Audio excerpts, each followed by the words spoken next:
or around the world, we've got you covered. On air, online, delivering balanced news and unbiased analysis. Today, 95.1 FM. This is Today 95.1 FM. Sports Hardcores. News.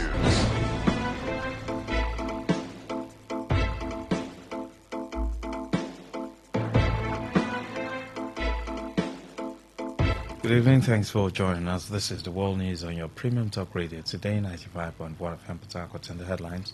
Federal government announces upward review of fees for Nigerian passport.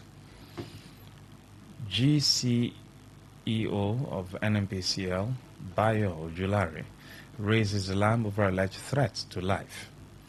Rivers High Court dismisses motion seeking to stop August 30 local government election. On the foreign scene, Uganda's NRM endorses Yoweri Museveni as candidate for 2026 presidential election. I am Lucky Maxwell. Thanks for staying with us. The federal government has announced an upward review of the fees for the Nigerian passport.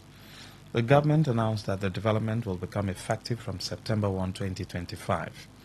In a statement, the spokesman for the Nigerian Immigration Service, A.S. Akinlabi, said the increment aims to ensure the quality and integrity of the Nigerian standard passport set to take effect next month.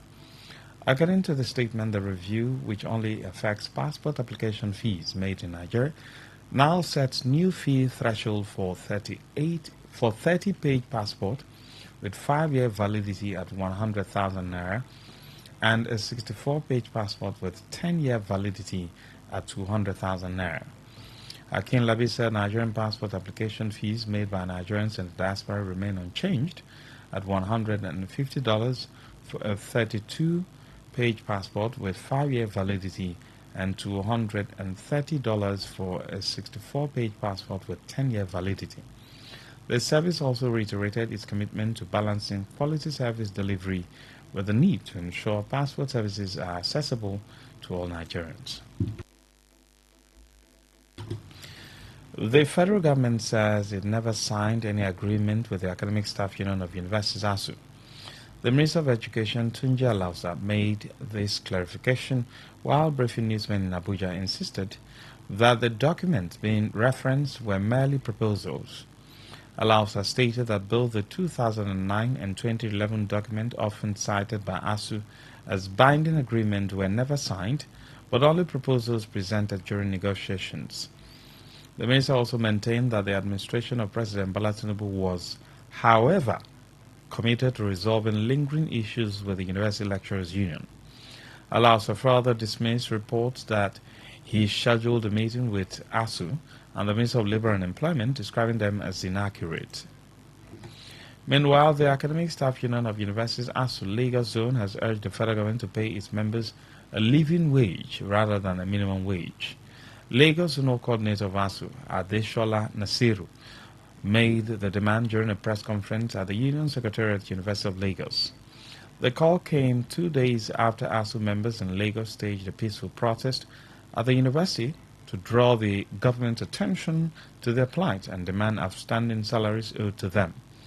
Nasiru argued that the current minimum wage was inadequate given the economic realities in the country.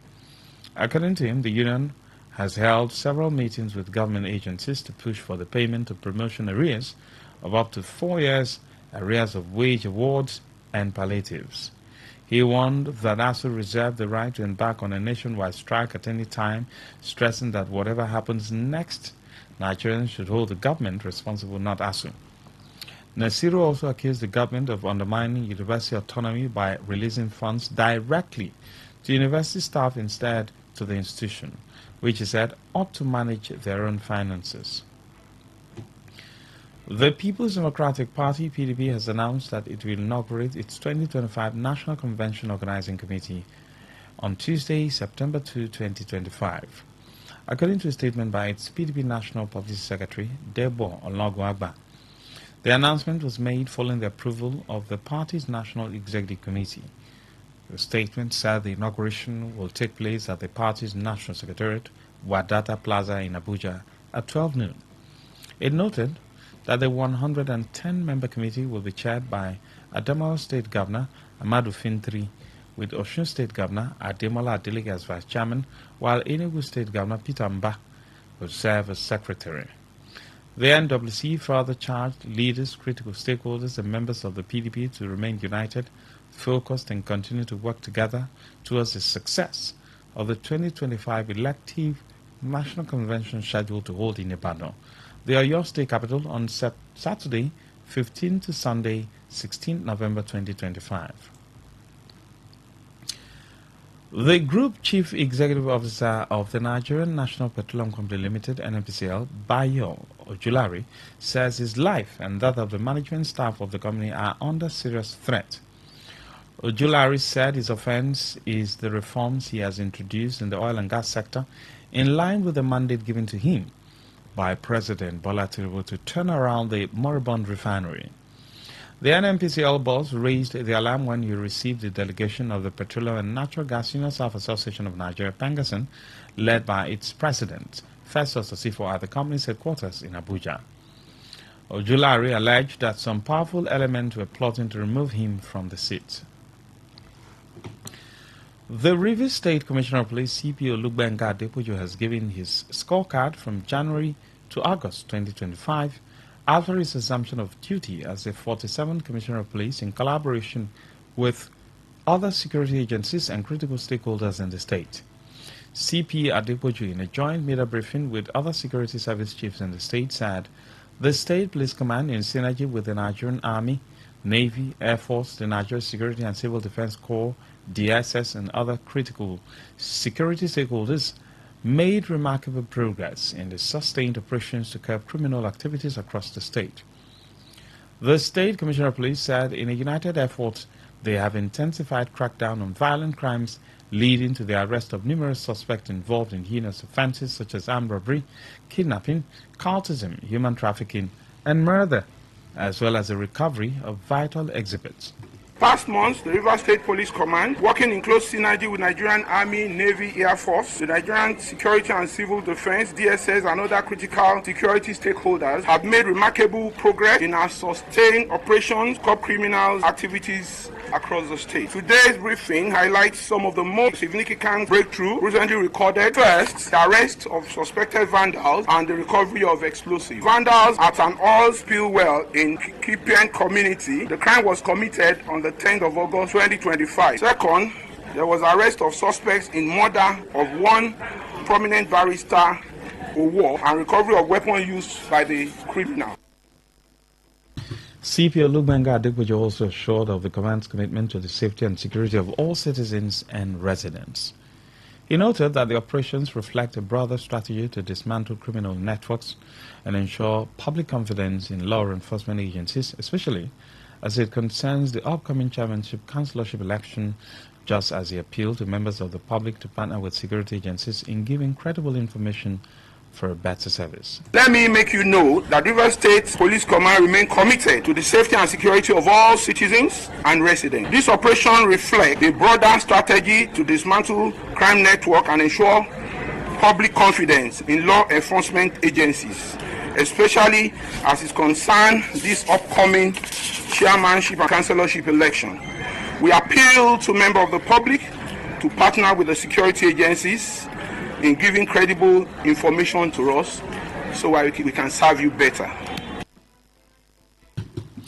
Today FM Uchendejo reports that between January to August 2025, 21 AK-47 rifles, 66 locally made guns, 8,000 ammunition, 4 magazines, 8 revolver pistols, 115 vehicles, 34 pump actions, 2 Dane guns, and 2 Scorpion submachine guns were recovered.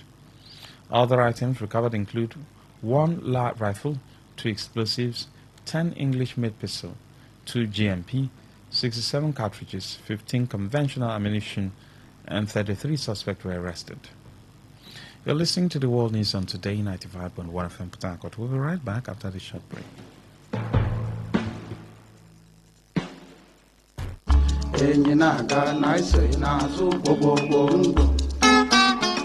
Actions People Party, APP Campaign Organization 2025. Use this medium to invite all sons, daughters, youths, and women to the grand finale campaign of our great party, APP, in Opobonkoro local government area of Rivers State. Date, Thursday, 28 August 2025. Vote our chairmanship candidate, the People's Choice, Wari Senibo Kelvin Soki Dapa, and the 11th councillorship candidate in Opobonkoro LGA. Your vote for APP, the mighty elephant, is your vote for secured future. APP, strong economy, united Nigeria. This is signed by Campaign Director General for the chairmanship candidate, APP, Opobonkoro LGA, Honorable Opufari Samuel Jaja, and APP State Chairman, Honorable Kenneth Atata.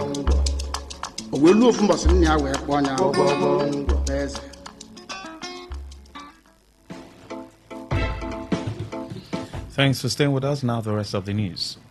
A former APC candidate in the 2015 House of Assembly election in Port Harcourt, Constituency 3, an advocate of the people, Chima Nnokam, and 4 others have filed a suit at the Rivers State High Court seeking the declaration of the August 30th local government election proceedings as unconstitutional. The claimants in the originating summons against the Rivers State Independent Electoral Commission, Attorney General of Rivers State, and 2 financial institutions are seeking declaration that RISEC chairmen and members were not lawfully appointed, therefore are not competent to hold the office. They are also seeking the declaration that the Commission's plan to conduct local government elections is unlawful and liable to be set aside due to non-compliance with the Electoral Act. They further asked the court to restrain 2 financial institutions from disbursing funds belonging to the Rivers State Independent Electoral Commission, and also sought the court to set aside all actions taken by the RISEC chairman, including the revised timetable for the 2025 local government council election. The claimants in their summons also sought for a consequential order of injunction restraining the defendants from parading themselves as members and chairman of RISEC. In addition, Chima Nnokam and 4 others are also seeking the reinstatement of Justice Adolfo Senebeli and members pending the expiration of their 5 years tenure, noting that they were duly sworn in by the State House of Assembly 2 years ago. Meanwhile, a Rivers State High Court sitting in Port Harcourt has dismissed a motion expertise order seeking to stop the August 30 local government council elections in the state.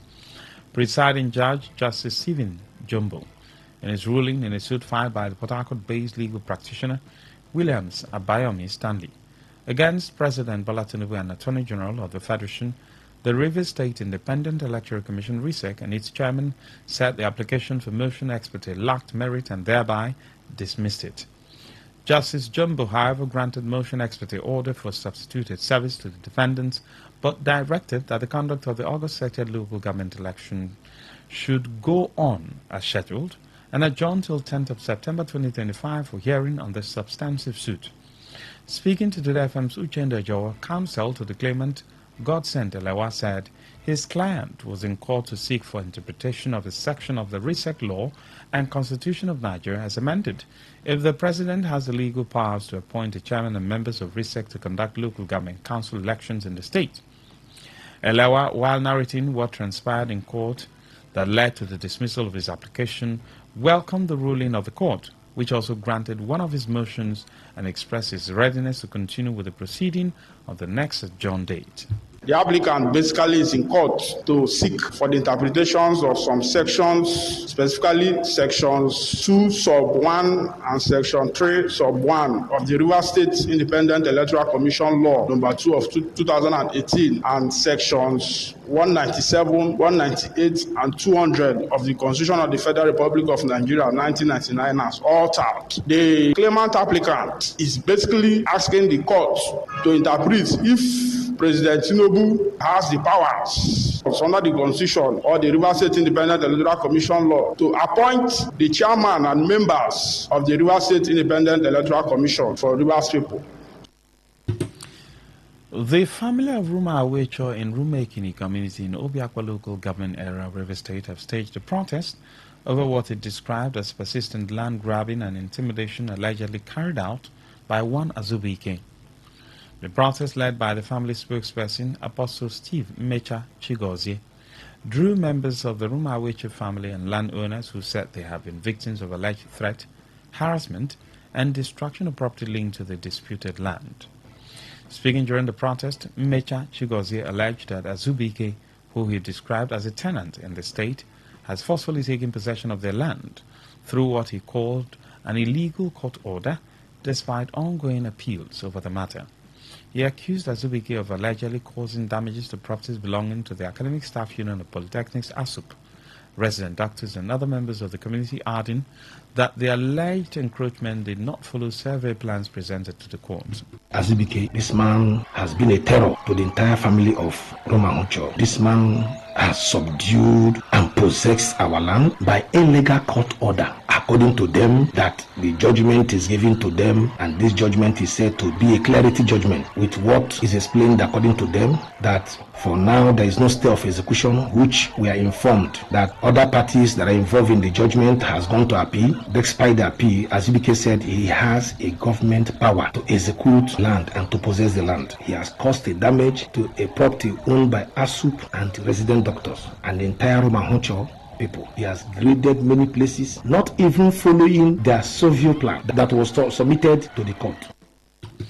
While calling on the Rivers State government, the Minister of the Federal Capital Territory, Nyesom Wike, and the Inspector General of Police to urgently intervene in the matter to prevent further crisis in the community, Mecha Chigozie also raised concerns about jurisdiction, insisting that the disputed land is within Obiakpo and not a Query local government area as allegedly claimed. I have come today to crave the indulgence of River State government to come into this matter. I'm calling on FCT Minister Nyesom Wike to look into this matter, because they're looking at a set of things. We quite understand that this geopolitical area belongs to Obiakpo entirely, not Ikure local government. I don't know why an Ikure local government person will come here to say this place belongs to them. And Azubike is not even in the suit. The person in the suit is Fablo. I don't know why on the daily basis there have been a lot of pictures and everything showing that Azubike do come to the land and chase people away. It means he has extended his land grabbing character and our farmland. This man is so powerful that if not that Commissioner of Police is a just man, I believe that Commissioner of Police would have been bribed. The Eze Chioluin Council and Eze Mvuike Okurishi 1, Eze Sa B.A. Wogu, and the entire Rumuchiolu Council of Chiefs, Elders and Elites have announced the death of their daughter, Chief Eruchi Nkem Wali, who passed at the age of 51. She is survived by her husband, children, and siblings. According to a statement by the Public Relations Officer of Rumuchiolu Council of Chiefs, Elders and Elites, Chief Omenazu Jackson, on behalf of the Council, on Thursday, 28 August 2025 by 5 p.m., service of songs will hold at All Saints Anglican Cathedral Church, Rumokurusi. It said on Friday, 29 August 2025 at 7 a.m., the body will depart River State University Teaching Hospital, Ashes to Ashes Mortuary, Port Harcourt, to her husband's family home at Rumuwogu Royal House for a brief stopover. Thereafter, at 9 a.m., lying in state will take place at her husband's residence at Valley View Estate, besides Kezam Filling Station, Rumokurusi, and Eka Road. At 10 a.m., there will be funeral service at All Saints Anglican Cathedral Church, Rumokurusi, followed by interment at 12 noon and reception for guests at 1 p.m. A statement by Chief Omenazu Jackson, on behalf of the Council, also wished her gentle soul rest in the bosom of the Lord. On the foreign scene, Uganda's ruling National Resistance Movement, NRM, has endorsed President Yoweri Museveni as its candidate for next year's general election and his 7th term as leader of the East African nation. In his acceptance speech to the party's delegate conference in Kampala, 80-year-old Museveni thanked the party for putting its trust in him once again. Museveni first took power in 1986 as head of a rebel force and has since been elected 6 times after securing constitutional amendments to remove presidential term limits and an age cap. If he wins in January, it will bring him close to 5 decades in power in the East African nation.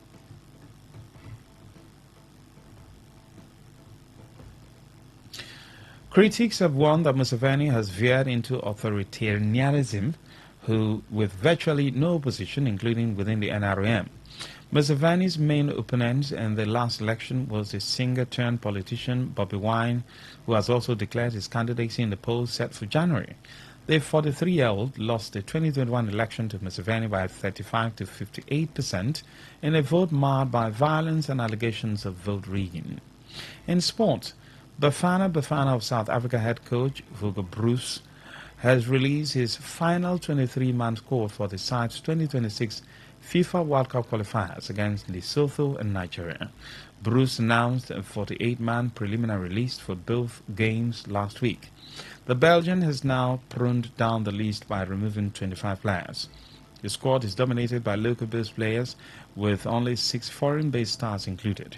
South Africa will be away to Lesotho on Saturday, September 6th, and thereafter host Nigeria at the Toyota Stadium, Bloemfontein.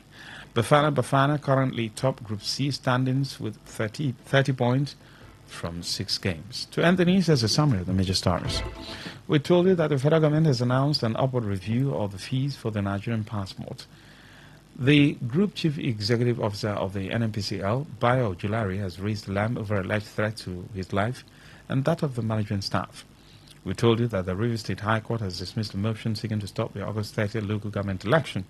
On the foreign scene, you heard that Uganda's NRM has endorsed Yoweri Museveni as a candidate for the 2026 presidential election. Stella Sasongu Okuri, editor of the news. For comments and inquiries, please call 08183892850.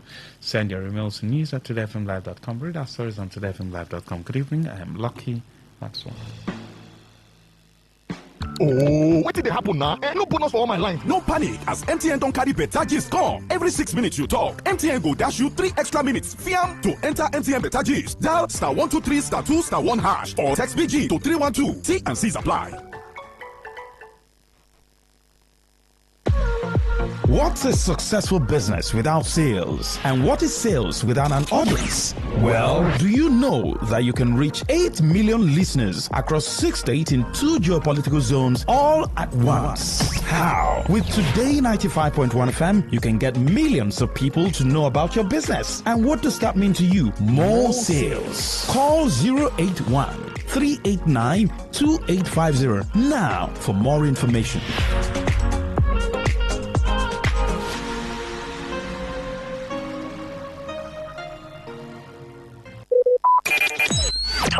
Talk radio. I listen to a lot of talk radio.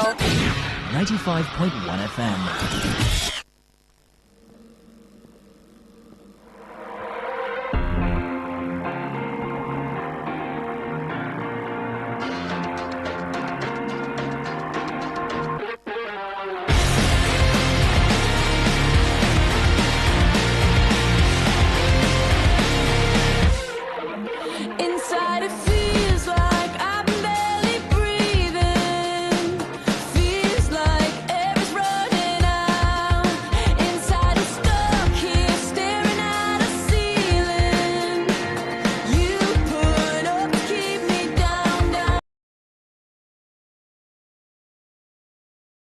Fans, it is time for Soccer Nation, the best 15 minutes of football you can find anywhere on your radio. My name is Ovio Wallace. You can come to the Sports Chef and I'll be giving you guys a quick update on what's happening in the world of football. So don't go anywhere. We'll be right back after this short time out.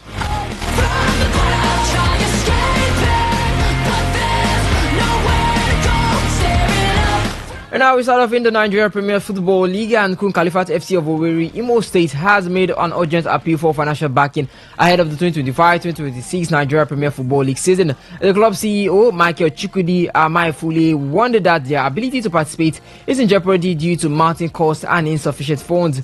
Amaefule highlighted that while Kun Khalifat FC rose steadily from the Nationwide League 1, that is the NLO, to Nigeria National League NNL, through sheer dedication and sacrifice, stepping up to the MPFL brings a much heavier financial burden. Quoting him, he said, the cost of participating in the Premier League for a season is close to 1 billion naira. This is a burden that is proving too great for us to bear alone. He described as the pride of Imo State, that the club called on fans, well-wishers, corporate sponsors, and especially the Imo State government to come together and support their MPFL journey.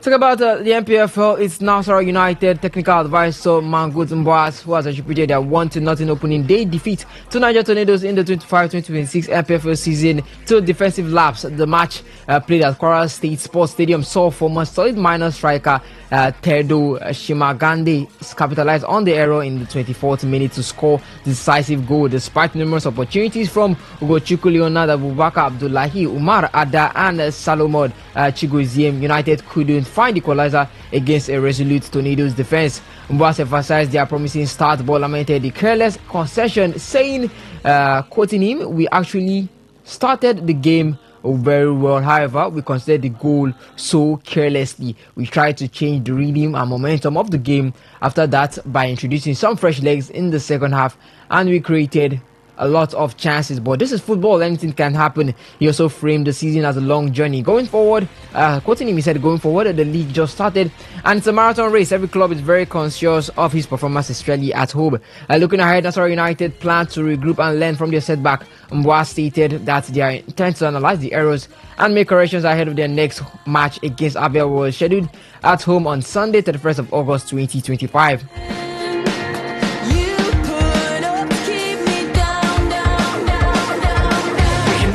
To the other side of the match, this time is Niger Tornadoes, who kicked off their 2025-2026 MPFL campaign with a tight 1-0 victory over Nasarawa United in the North Central Derby held in Ilorin. The match was intense from the start, but Tornadoes' defense held strong, absorbing any pressure before taking control midway through the first half. The lone but decisive moment came in the 24th minute when newly signed striker Tedo Shimagande, former Heartland FC attacker, lashed onto a second ball and unleashed a powerful strike into the top of the net. Reflecting on the match, coach Majin Mohamed praised his players. He also highlighted the challenge ahead, pointing out the limited time to regroup before facing Enyimba at the weekend.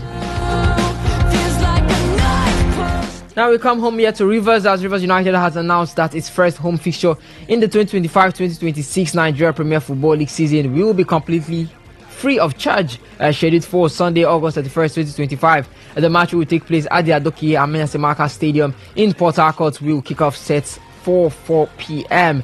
This exciting match will see Rivers United face off against Kwara United, as the club extends a warm invitation to fans, families and football lovers to fill the stands and support the team. Still on Rivers United, head coach Finidi George has emphasized the team's readiness to mount a strong challenge for the MPFL crown this season after narrowly finishing as runners-up behind Remo Stars last term. Finidi expressed belief in the squad's ability. Quoting him, he said, "We are not afraid of any team this season. We will play our best football and hopefully get the results we deserve." The campaign opened with a 1-0 draw against defending champions Remo Stars at the Moshood Abiola Sports Arena in Abeokuta. Finidi welcomed the challenging fixtures ahead, and noting that any mistakes will help them identify where to improve.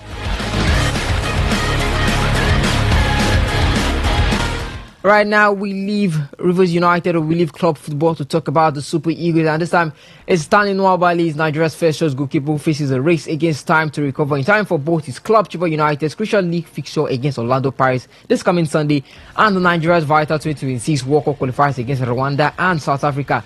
He was stretchered off in the 35th minute of Chippa's 1-0 loss to Richards B, raising serious concerns about a potentially serious injury requiring immediate medical assessment.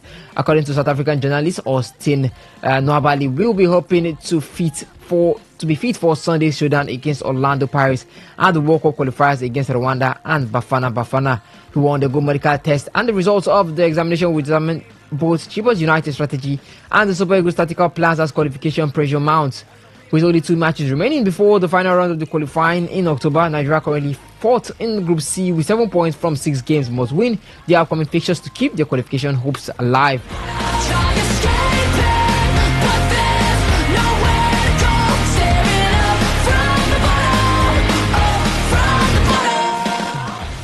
Right now, let's talk about the CAF Confederation, as the CAF Confederation of African Football has released its agenda for the executive committee meeting scheduled for Saturday in Kenya, taking place just before the 2024 CHAN final between Madagascar and Morocco in Nairobi. Key items including approving venues for the 2025 and 2026 CAF Awards, appointing a new director of refereeing, finalizing World Cup qualifying dates, and confirming the date and venue for the 2025 CAF Super Cup between Pyramid and RS Berkane.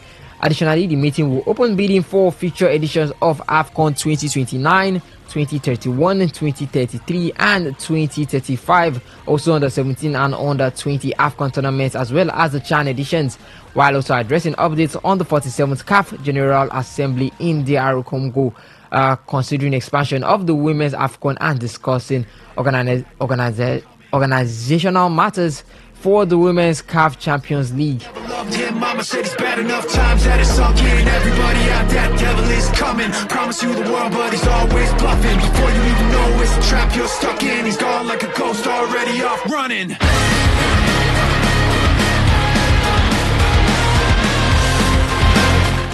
Talking about the CAF bidding, the Confederation of African Football is preparing to open bidding for the next 4 African Cup of Nations editions, especially for 2029, 2031, and 2033 and 2035.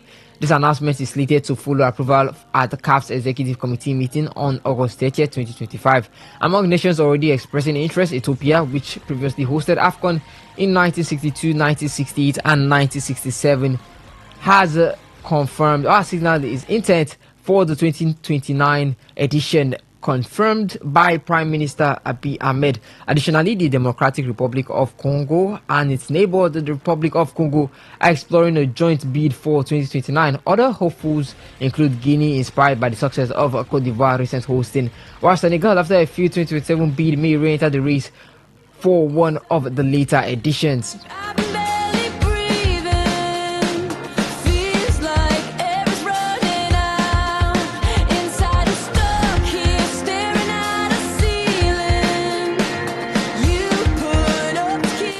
Before we enter, let's look at some transfers involving Nigerian players.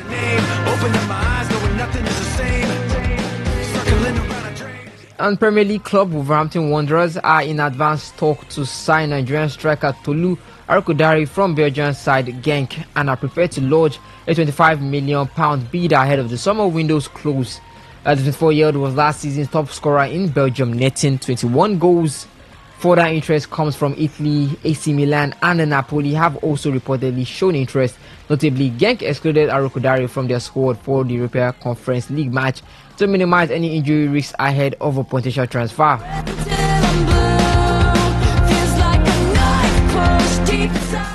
Also, Wolverhampton Wanderers have officially withdrawn their pursuit of Getafe's Nigerian midfielder Chrysanthos Uche, despite having lodged a £20 million offer for the 22-year-old. The deal was halted due to the complications on the player's side, prompting the club to set an internal deadline and ultimately redirect their focus elsewhere.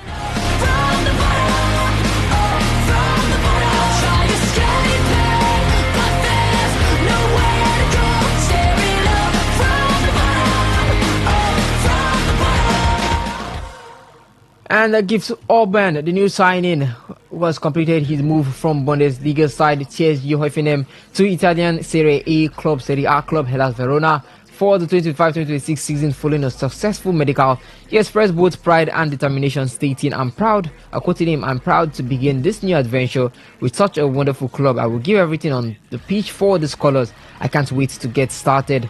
Orban, who concluded last season at Hoffenheim with 4 goals in 13 appearances, hoping to leverage that experience into a more impactful showing in Italy. Verona secured the Nigerian international on a season-long loan that includes an option to buy. The club reportedly paid £1 million loan fee and would need to pay £9 million to make the move permanent, while also covering his wages during the loan period.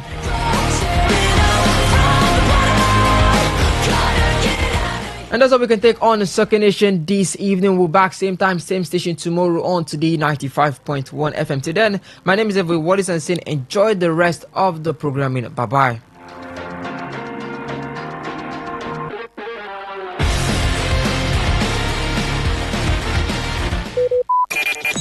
Talk radio. I listen to a lot of talk radio.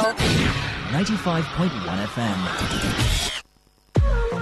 What's a successful business without sales? And what is sales without an audience? Well, do you know that you can reach 8 million listeners across 6 states in 2 geopolitical zones all at once? How? With Today 95.1 FM, you can get millions of people to know about your business. And what does that mean to you? More sales. Call 081 389 2850 now for more information.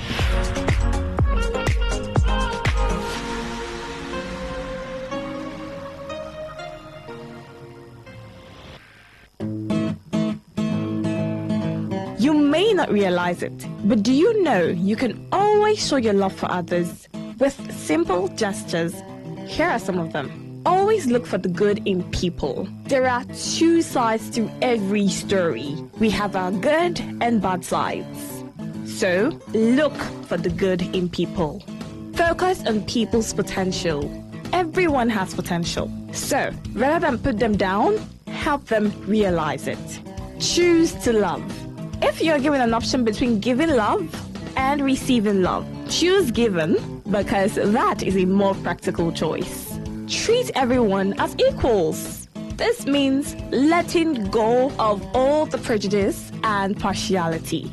See people for who they really are, not their jobs, not their apparels or bank accounts. If everyone does this, then the world would be a better place. Love yourself. You cannot give what you don't have. So, before you try to love other people, love yourself first. Forgive. We all make mistakes. So, whether it's a family or a stranger, the best way of showing love is forgiveness.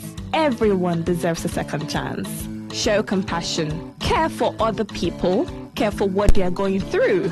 Do what you can to help. Give back to the community. Remember that a single drop of water can cause countless ripples. That donation, no matter how small, can inspire others to do the same. Smile, even to strangers. Remember that you're never fully dressed without a smile. So, do not underestimate the power of a smile. Not only does it lighten up your face, it will also brighten up another person's day. Be the spark of positivity you want to see. When you smile, the whole world smiles with you. This message is brought to you by Today 95.1 FM, the voice of the people.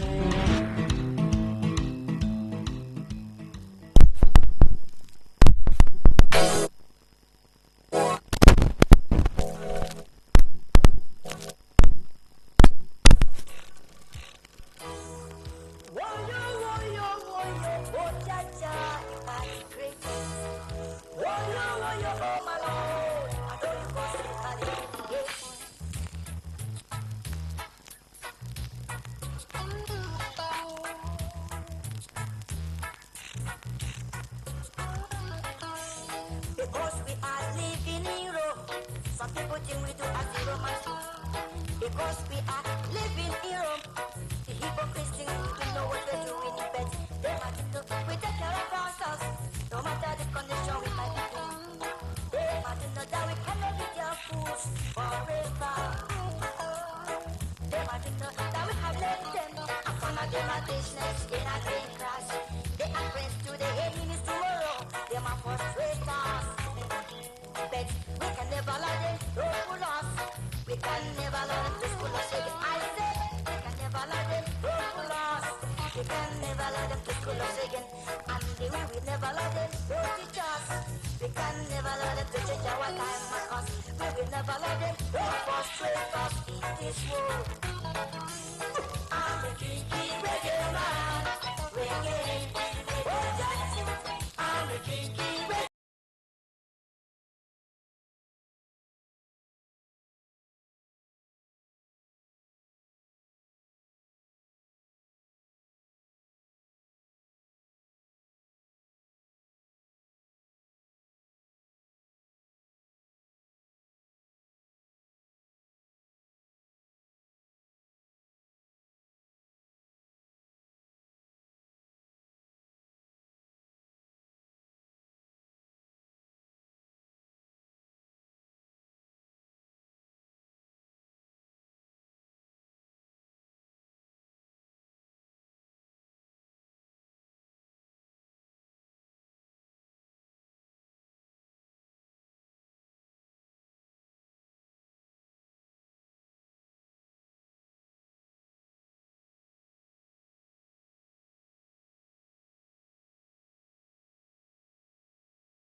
Just 2 minutes plus. NDDC is waiting behind this thing. Behind the mic. Behind the where? Behind the scene. Behind. You know what is behind? Yeah, it's just waiting behind. You know what behind means? What's behind? I know what behind means. You know what behind means? Yes, the back of you. Like you're behind. Like everybody's behind. No, your own behind. Please, like you go back to this Should song. I stand behind you? Please stand in my front. I will see you. Are you sure? Yes. Okay, you prefer it from the front. Stay where I can see you now. Which one is that one again? Hey. I'm only asking questions now. You're attacking me. I'm telling you, stay where I can see you. Wait, now which one is where you can see? You Where can you see are me seated. if you want it That's from where the you are front. seated. You can see me from the front. Exactly where you are seated. Stay there. Don't No, move. I can. Which one is I should not move for what? Instrument. I have freedom of movement. I can move. I move out of the studio. I can move from and go 45 to 90. Move out of the studio. I can then. move Go 360. exercise your movement outside. If you don't want me to stand behind you, I will take it from the front. Wow. What are we talking about? You don't know what we're talking I about? don't know. Let's off the mic and go and discuss it properly. Oh, wow. What the wow? I dey fear you. You don't want me from behind. Wait now. This is simple. You don't want me from behind. I said stay where I can see you now. Then I asked, exactly do you where want you are it? seated Do in you the want studio. it from the front? You said yes. You are When now did I say complaining. yes? I said sit where you are seated. You say you want to Which start one your is it? movement. Say you have right to move. I don't care. Move out of the studio. Well, Go and exercise it outside. No, I can move anyhow I want to move. They move out. If you don't want it from behind, then it's You and I are frontage. not doing any movement. Anything movement, please. We're here to talk. And that's what we'll do. Are we not talking? Yes. We're talking So we now. don't need to move when When we're we're talking. off the mic, we can move. You can move away. All right. Let's go on this break. I'll be back by 7. Exactly. Eyewitness report. report. Stay with us. Don't go anywhere.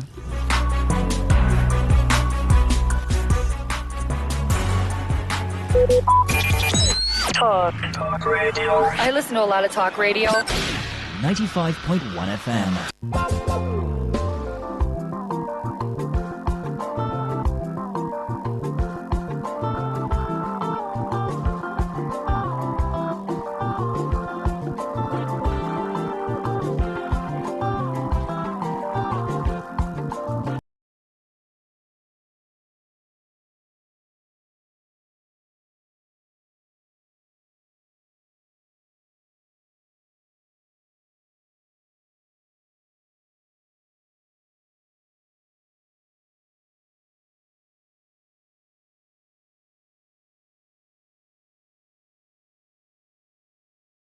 Inside Port Harcourt, Rivers State.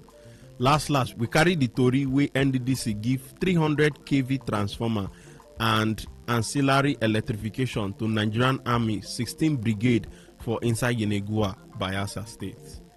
Abeg, we dey come back, no go anywhere.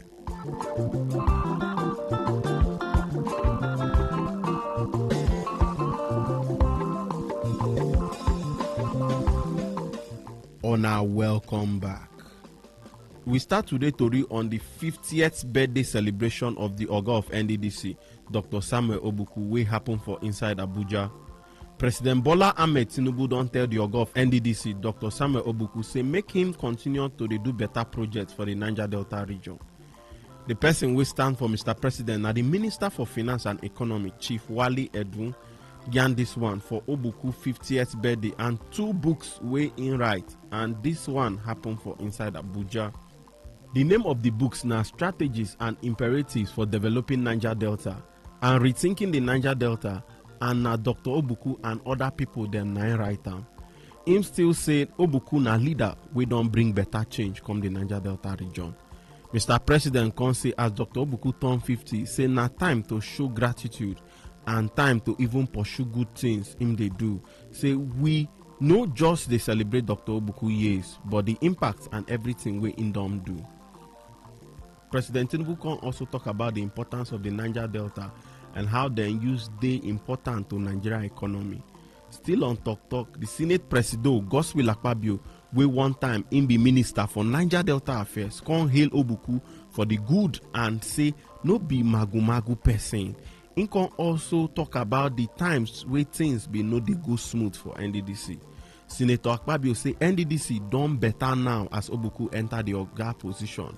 Him say before NDDC board no dey reach 10 months, they don't change them because of say magu full their body and Mr. President go just change them. For better yarnings, the Oga of NDDC governing board, Chedu Ebe, can say Obuku na man we sabi do work well with everybody. Him say everybody for the board go work with Obuku to achieve better things. Obuku can thank President Tinubu as him give am the opportunity to lead. Say the talk with Tinubu been tell them when they start. Now him follow ginger am to make sure say him bring better come the region. Dr. Obuku can talk as him you start. Him can thank him parents, teachers and political mentors. Him come say make the Niger Delta governors work with the commission wella so then go bring better come sharp for the region. People will show for the events. Some of them na Senate President Godswill Akpabio, Ondo State Governor Lucky Ayedatiwa, FCT Minister Yesom Wike, Minister of Interior Olubunmi Tunji Ojo.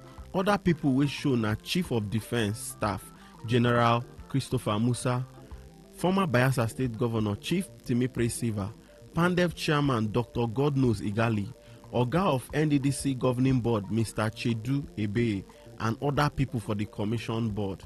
Next, we carry the 2-day training workshop for NDDC directors for inside Port Harcourt, Rivers State. I beg, make una no go anywhere. We dey come back.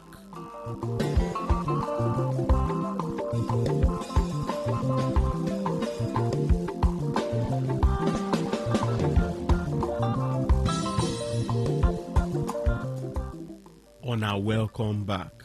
NDDC don't talk say it dey important to always do training and workshop for directors. It will make them do their work wella. For the 2-day training, the Director of Administration and Human Resources, Patrick Ikade, can say the training they in line with the Oga of NDDC goal to make sure say them build everybody wella to sabi their work gidigba. With the training, I'm very sure that it will help in effective service delivery, because there are a lot of new things that one has learned in terms of delivering services to the Commission. Well, you can see that for quite some time, for over the years, there have been no training for staff of the Commission.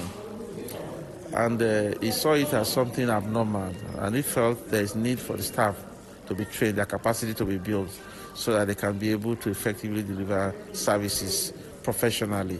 And with this training, I'm very sure that we shall improve as staff in terms of service delivery to make sure that we align fully with the vision of the MDC. My word for the board and management is to continually thank them for their foresight, for their vision in ensuring that staff capacity is being built. Training programs are being organized for staff.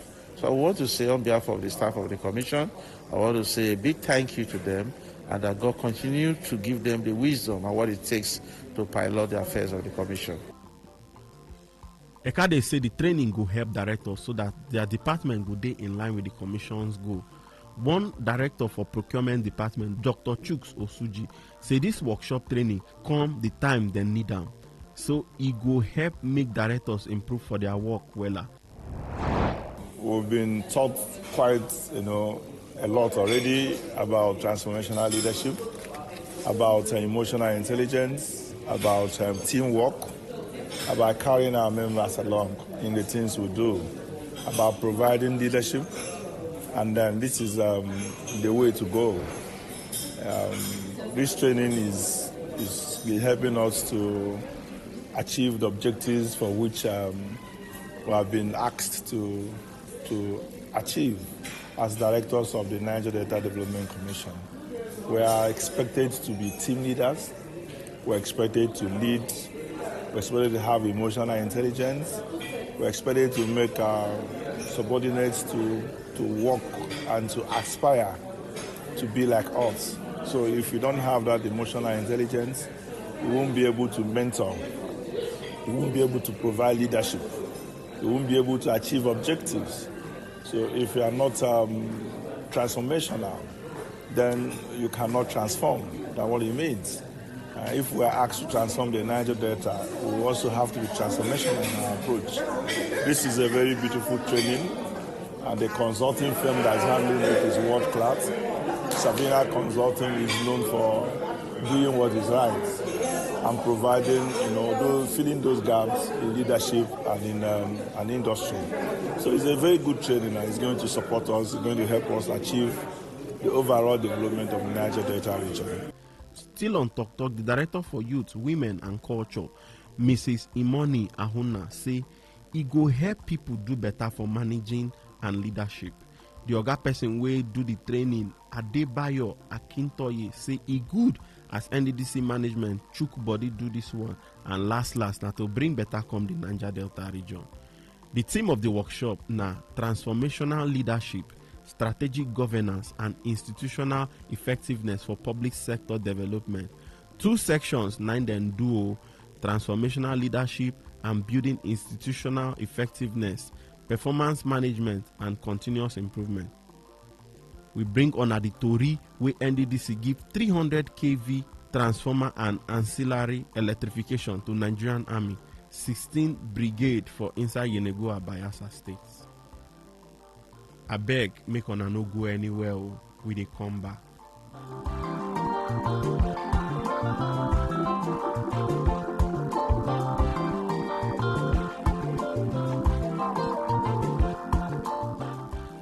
Welcome back. The Niger Delta Development Commission (NDDC) donate 300 kV transformer and ancillary give the Nigerian Army 16 Brigade for inside Yenegoa, Bayelsa State. The Executive Director for Project, Dr. Victor Antai, 9 talk for the NDDC Oga Dr. Samuel Obuku. In contact say them do things so that security for the Niger Delta region will be very tight and strong. The Executive Director talks say other things we them do for the 16th Brigade include 156 high tension concrete poles, 90 low tension concrete poles, and then don't put all the poles for ground, and them also finish 500 watt street light. The Chief of Army Staff, Lieutenant General Olufemi Oluyede, can hail the NDDC how then take they support the Nigerian Army. The Chief of Army Staff contact say as everybody fit see the Niger Delta Development Commission don't finish all the projects with them start. Income thank the NDDC for what them don't do for the Nigerian Army and the Niger Delta region.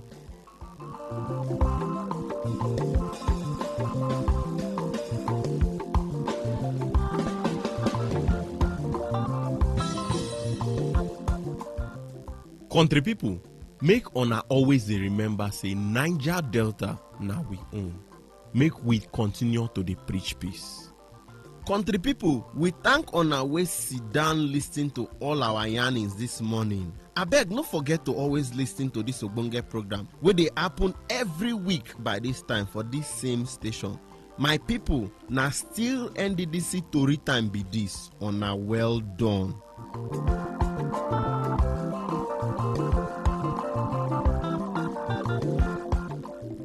This story na Lakeview Communication Production wey dey collaborate with the Corporate Affairs Department of Niger Delta Development Commission wey be NDDC na im carry am come on domot.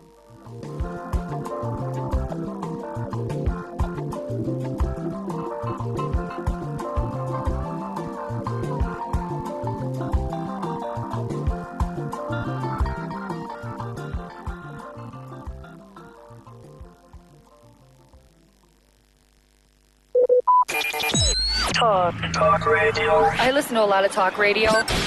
95.1 FM. The station with the...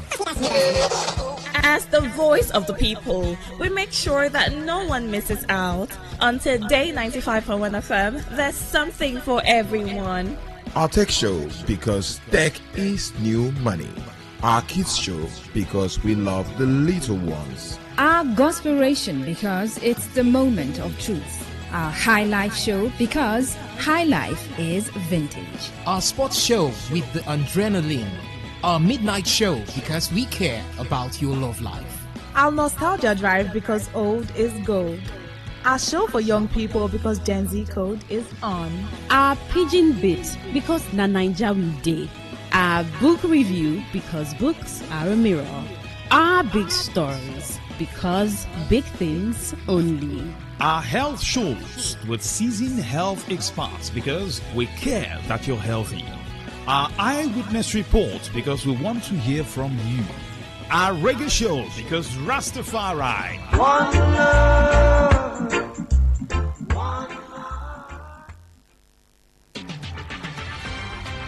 Today's news in 60.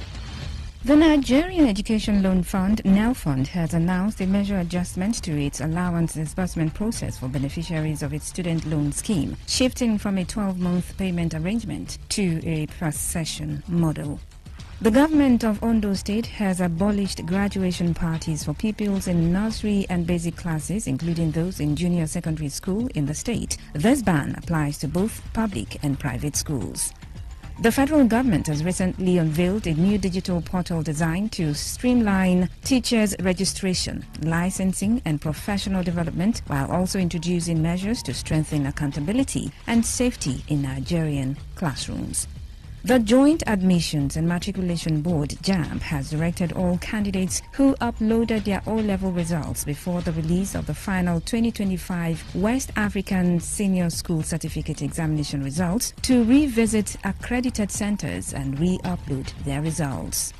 On the foreign scene, the government has approved plans to allow approximately 40 students from Gaza to travel to the UK to begin funded university scholarships. 9 of these students will come through the prestigious Chevening scheme.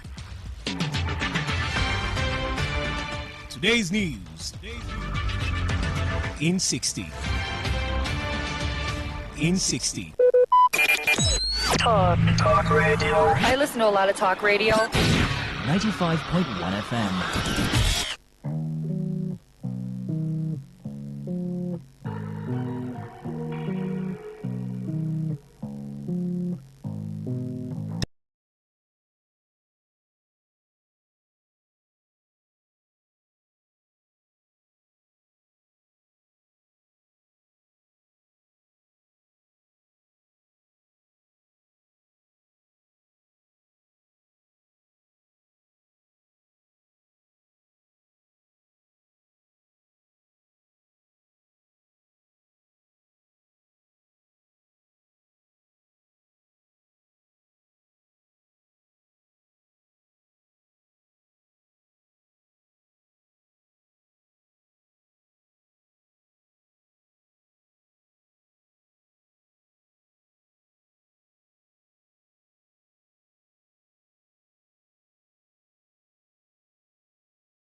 Welcome. Good evening, our neighbors. How are we doing this evening? All right, feel free to join us. Eyewitness Report. What is that thing? And as we're also counting down to the elections, what's going on in your area? Any kwam? I believe they're flogging people.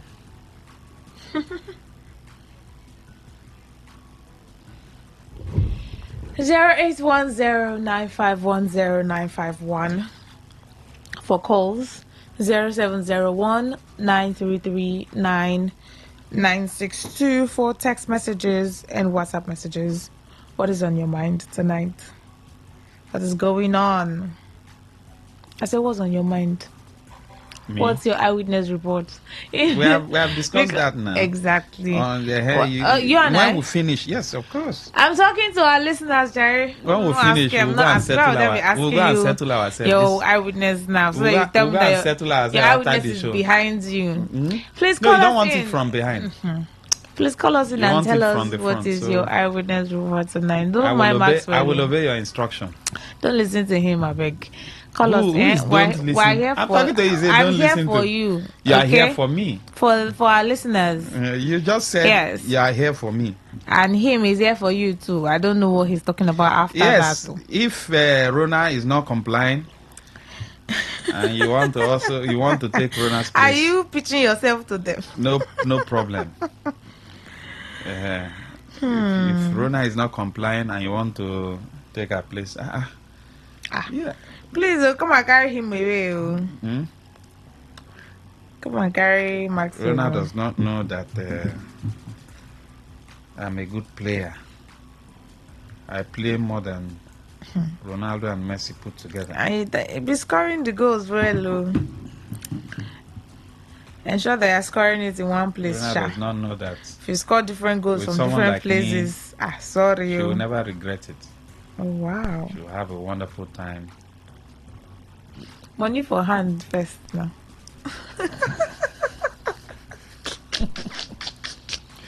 You hear yourself now. Did you listen to yourself?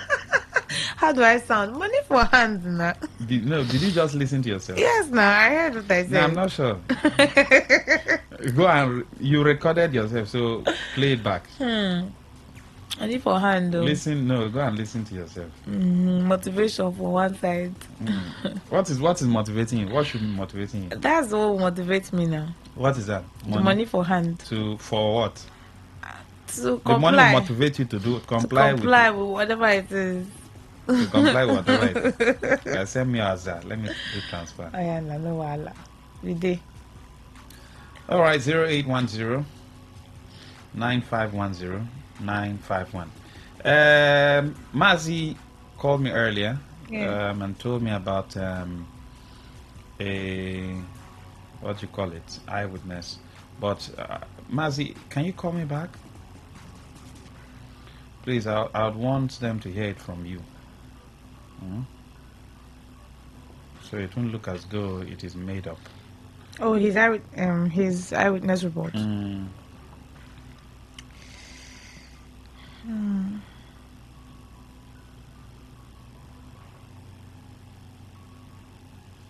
Or you can send your messages. All right, send your messages to 0701 9339 962. 0701 9339 962. Let's go. Good evening. Hello, Maxwell. Doc. Yes, good evening. Yes, please. Rona, good evening. Good evening. Maxwell, the traffic is tying up here. Where, sir? You know, the area, Airport Road, the area they allegedly talked about the land grabbing act and all that. I have been in that traffic for more than an hour now. You know, the road that leads to South Road, the one that continues to airport, you know that very spot. I'm sure you have gone through that way, see where they are bulldozing houses. where the rumor hollow allegedly accused a man that is grabbing their land. I think what police decided to do this evening, I think they've decided to block one of the airport roads. I think road coming from airport, they blocked it. So if you're going to airport or you're coming back from airport, you are forced to use one lane. And it is not a good thing to see. So people probably who are passing that route, going to South Road or probably going to airport, may have to take a, what is it called? Ikwere One Road way. proper, Lumokoro, and get into Ikwere Road. Do you understand? Yes, sir. Thank you, Maxwell. I heard that a powerful individual passed through that environment. Of course, when we talk about this land grabbing, you think it's small boys like me and you, Maxwell. It can be civil or public servants like me and you. These are powerful individuals now. The people who have ruled this state and still ruling this state. These politicians are grabbing land. Let me tell you, ordinary person like me and you who doesn't have even one single police escort, can we grab land? We can't. It is these people that will have 5 police vans all alone for them, and so on and so forth. They are the people constituting this nuisance. Do you understand? It's unfortunate. Who suffers? It's me and you who probably don't have police escorts or thereabouts. We are the ones suffering. It's unfortunate. I was telling somebody that things have gone sour in this state. I was saying it. This is not the river state I know. I've been in for the past 30 to 40 years. This is not the river state I know. A lot of things are going wrong. You see, when the head gets rotten, what happens to the center and the tail? And that is what is happening. People are beginning to take laws into their hands. The other around Haruk Road I learned, what is raining now is people stealing generator. Guys will now go without fear. They go into a compound, park their motor, they want to park people's generator. A lot of nuisance, a lot of happening in this state. They should bring back the real constituted authority now. They should bring back the governor, bring back the assemblymen. Let's have sanity in this state. I don't understand. We are gradually turning to garbage state. Havana is heaven compared to Port Harcourt. This madness has to stop. The well-meaning people of River State has to bring this thing to an end. Agbero is gradually coming back. Towson is gradually coming back. Maxwell, I tell you something, most of those towns in Aba will relocate to Port Harcourt because the Agberos we know are beginning to take over some areas, and that is what will be happening. Yesterday, I just got a tire. I wanted to reverse. This, I think it's Wike Boys, just blocked me. Even the man that sold tires told them that for closer just 6 tires for me, I wanted to reverse. They quickly ran into my car, but trust me now. The way I spoke to them, they had to come down and say, okay, introduce yourself. Who are you, sir? So, such acts, the other day I heard in your studio, where some people are saying people who carry acts of criminality are not criminals. But that's a discussion for another day. So, Maxwell, sanity should return back to River State. This is a state with polished people and not towns and misbrand. Thank you. Thank you, Doc. Maz, if you're listening, please, can you call me? The eyewitness by Dr. Chris is related to what you called me earlier about. Please, can you call it so we can hear from you directly? Good evening. Hi, Maxwell and Rona. Yes, good evening. Welcome. Evening, Roro. Yesterday, Maxwell, I called you. You didn't allow me to speak. You called the line. That's not nice. That's quite impolite, and not civilized. Sorry, hold on. Yeah? Most times when the line goes off, I'm not the one who does it. I'm not the network, sir. Please. So if you just call in and then you start accusing me, people will say, that's how I am. Please, I'm not that kind of person. He didn't even talk, but he suddenly went on hold. That's what I'm saying. It's not. If you listen, I said, why are the lines cutting off like that? I'm not the network now. Anyway, this is by the way, I just tried to mention because no, I'm not the cause, sir. It's the network. It's our civic right.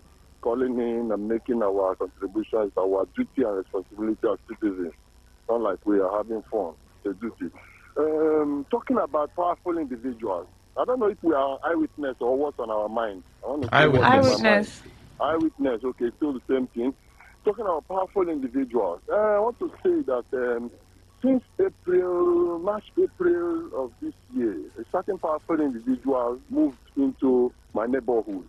I want to say that we have been having steady power supply. Power supply, I mean, is unprecedented. It used to be like this when we were growing up in the late 80s and early 90s. If there's ever a blink of light, it wouldn't take up to 1 hour. It's back again.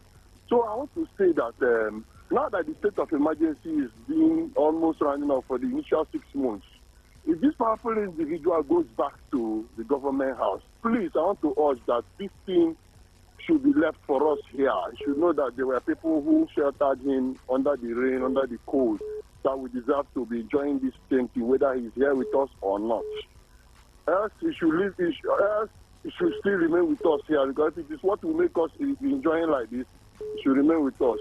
If not, please, whether it's him that is paying for it or if it is Airbus or whatever, please, I want to say that they are doing well.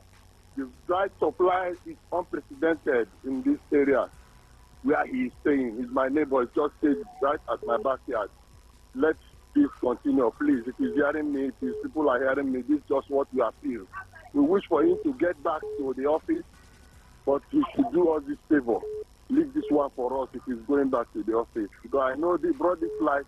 They are keeping it because he is now here with us. If he's leaving back to his duty post, let this remain with us, please. Anyway, I will call back when we are on what's on our mind. Thank you so much. Chevina, I did not cut you, Abby. Please, I'm not the network. If you call and then the thing goes issues. Up, don't be accusing us. Please. You don't need to enjoy basic. I mean, I've said this over and over and over again. As a citizen of this country and as a citizen of this state, you don't need to enjoy basic amenities because a powerful individual is living close to you on your street. It is abnormal. Please, let's not, because the way Nigerians are now, because of the way things are, even when a thief is living close to you and then there's a road being constructed, you now say, this thief should just stay here. Because the moment he came in, they started constructing road. And I said something, I've said it over and over on my show. If you want to be a good man in Nigeria, steal from the public, use 2% of what you stole to give them basic amenities. They will in turn worship you. It is not normal. Please, let's not normalize what is not normal. I hear people say, we have 100 oil well, we need road. You don't need to have oil well for you to have road. It is your right. Whether you have oil well, you don't have oil well. No government is doing you a favor by giving you road. You hear people say, we have 1 million polling units. We gave him so number of votes. Excuse me? The money in government house is your money. It's not the person's money. So the person is not doing you any favor. Please, don't conform your mind to abnormalities. Start demanding for what is yours. You have the right to enjoy. You're supposed to enjoy good road. There's a particular road now. Maybe you heard it. A private individual is constructing it. Mr. Funny, what's his name? Sabinus. Now, private individual now they construct road. But most of you know how much they cut from value-added tax, generally from your this thing. You know how much they cut. Everything you buy now, you are taxed. Where is the tax going to? When they share FAC money, don't you usually see money is gotten from VAT, money is gotten from this one, gotten from this one? You know they see them. These are the money that's supposed to do road for you. But some people are chopulating it. And then you now say, this thief that is living at our backyard, the moment he came, he now gave us street light. You now say, let him remain with us. Please, let's not normalize what is abnormal. Huh? Don't normalize what is abnormal. Please. Eh? It's just like you saying you are paying your children's school fee and you are doing them a favor. Which favor? Who sent you to go do Kerewawa for the other room that produce the children? It is their right for you to pay their school fees, to feed them, give them clothing, give them the best of life, at least with the available resources within you. You are not doing your children any favor. It's your responsibility. If you don't do it, if you were in those climes, government will hold you accountable. Because if you don't train those children, there will be a menace to the society. Even though here, government don't take that, they are not that responsible. That's why you see people who abandon their children. Or in other climes, try them. They'll go your office, go they collect money, they train the children. So please, let's not normalize what is abnormal. Whether you vote or you don't vote, whether you have oil well or you don't have oil well, whether big man is staying close to your street or not, you deserve the good things of life. If you don't enjoy it now, in the afterlife, you don't enjoy it too. And that's why I said, on one of my shows, I said, Nigerians, when they get to the afterlife, they will now be wondering how that place is well built, gold everywhere, there's light everywhere. They will now be murmuring, now wow, when we day for earth, for Nigeria, we don't enjoy light though. The Oibo people, they will be used to it because they've been enjoying it in this life. So in the afterlife, is nothing. They say, this one is just an upgraded version. But Nigerians will be murmuring, Angel, so light day here. They say, Angel will come say, I don't enjoy light. I say, no light though. Even the small one they bring. In fact, for 100 years, we never even see light for. They say, hey, yeah. Angel will say, hey, yeah, sorry, bele. Nigerians will be looking everywhere like this. And then they will be, as spirits, they will be eating well and be enjoying. They will wonder, when they get to the buffet, they say, take what you want. I say, no. No, it's not only rice. It should say they no regulate the food. Now only rice is supposed to. Now only rice is supposed to give us rice without meat. Please don't get used to poverty. The poverty in the land is human made.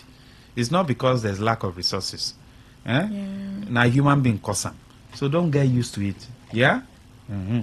You're supposed to enjoy the good things of life. Now that you are on earth, if someone who, I think in which community was that? We treated it yesterday in Okrika. They've not seen life for 100 years. Good evening. Good evening, Lucky Maxwell. Go ahead, sir. Let me also extend my greetings to the lady with you. Yes, extend to you too. Good evening. Yeah, thank you very much. Dan is my name and I'm calling from Port Harcourt. All right, go ahead. I just want to call your attention, and the attention of the public to this version of a land grab, which is street grab. Somebody will show up and say that the street belongs to him, that he's blocking it. It's developing and it's taking shape. I want to use this opportunity to call those responsible to investigate this process and let us nip it from the bud, because it will be more dangerous than land grab. A street that people have been using for 30, 40 years. Somebody will show up and say it's going to block it. This was an experience I have in the past 3 days. And so I see this opportunity to also ask you people to look into it so that we can calm it down.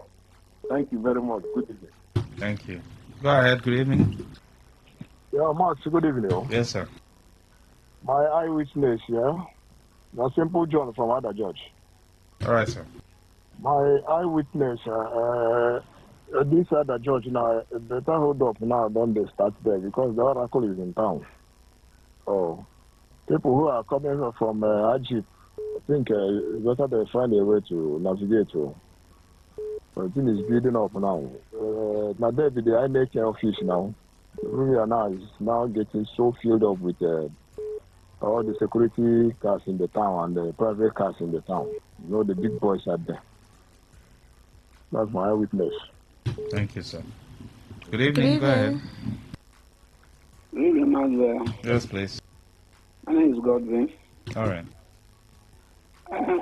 Yesterday, I complained about this Waja Bridge. Today, when they passed through, I parked my car. I wanted to make video there, but the taxi driver said if I make, they will destroy my phone. Can you go to that place and see people living there inside on top of that place? Eh? Some of them, today I see one woman using mortar. I don't know why pounding pepper. People living there. Eh? After I turned to something else. I don't know. Can you tell me that are they mad people using a mosquito net and everything? The government, the Liberty government, do something about that place. Because that place is very bad. You can't pass there for night because of those people living in that place. They are living, they're not even hanging, living on top of that place, on top, not even down on top of the bridge. Living there, cooking there, mosquito net, everything, and you're getting stove. Please, somebody, the government should go and look after that place. Thank you. Thank you. Good evening. Go ahead. Hello. Yes, please. Yeah, Lucky Maxwell. Good evening. Reverend Maja. God bless you. Please undermine the sound of the bike. I'm addicted to your station, so where I am, you will hear the sound of bike. No but all the problem, same, I have to go straight to the eyewitness report. Lucky Maxwell, and those who are listening to the sound of my voice. I want to see my senior colleague, my senior friend, in Aba Road in Igbo-Iche, coming from Chokutu. That's a place they call Igbo-Iche Junction. That leads to, you pass Chokuta, all those communities, Ikwerengwo, get to Umebile, then you bust out in Aba Road, close to the Imo River. Lucky Maxwell, Umebile has over 50 oil wells. I want to tell those who are listening to me, who knows somebody who knows the governor, suspended governor that is about to come back. Let him dualize that road to Aba Road. The economic activities in that area is dead. I'm an FAA man, but because I understand that the federal government is giving to River State government 13% oil derivation, and that money is to provide succor for the people who have this oil and gas. Roads and light, hospital is not too much for people to ask. Oil and gas should not be a cost to the people.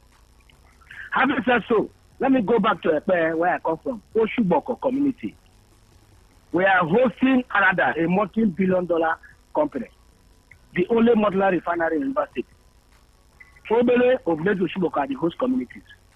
All the adjoining communities' roofs, Okoro, Okoma 1, Okoma 2, Odabede, they are all impacted by corrosion of their roof because of the oil and gas flaring. The area needs to be given attention so that roads should be connected across. The people need hospitals. The people need good roads. The people need the area to be viable so that we know that oil and gas is not a cost to the people. From Abua Junction in Ahoda to Abua Odo local government area, it's not a road to a farm. It's a road that leads to a local government area, and it's Canada that have been patching that road. That road should be dualized. Thank you. God bless you, the farmer. Thank you very much. Keep your calls, messages coming in. Yes, this one says, good evening, Maxwell. At the Zoba flyover, close to the police station, one lane of the road was blocked. I don't know why. All the cars and trailers are using one lane, causing serious traffic at the flyover. Because one lane was blocked, traders have occupied the road, cooking and selling food on the new road. Government should try to remove the blockade by Uzoba police station and chase away the traders so that traffic will be free for motorists. Mr. Lucky. I have one question for everyone who is listening. Okay. For those of you who support one politician or the other, let me ask you one simple question. You don't need to answer me here. Are you comfortable the way Nigeria is? As in, when you, of course, some of you have friends, relatives who have traveled to other countries, even some African countries. Are you comfortable, like you are saying, if you are saying the way Nigeria is okay, at least averagely in every sector, things are working. Are you comfortable? And then River State too. You are comfortable. Are you comfortable? I just want to ask you that question. Answer it by yourself. Good evening. Hello? Yes, please. Good evening. Go ahead. Yes, go ahead.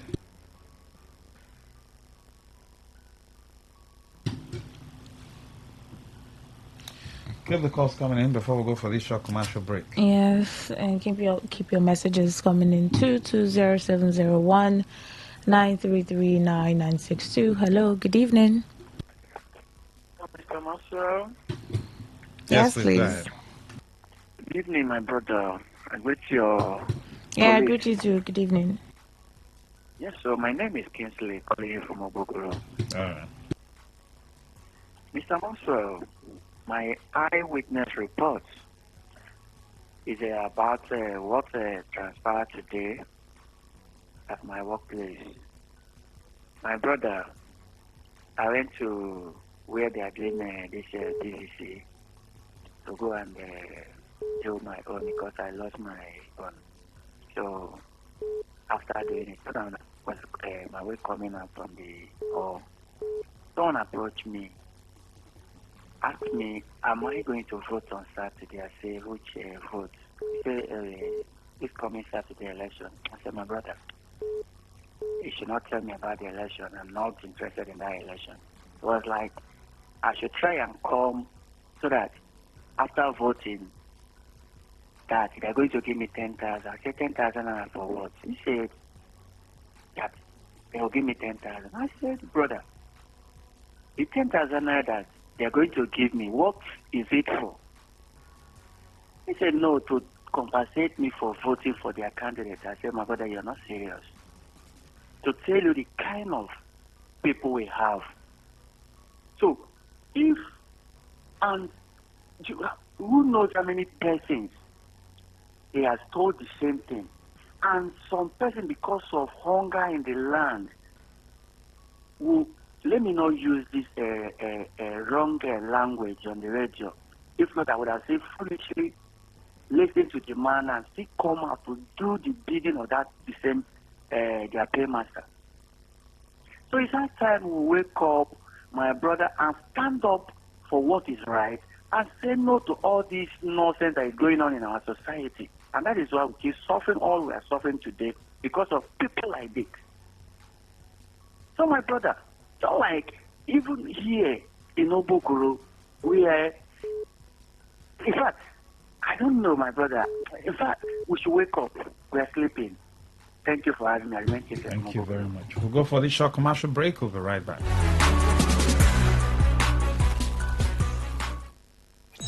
Talk radio. I listen to a lot of talk radio.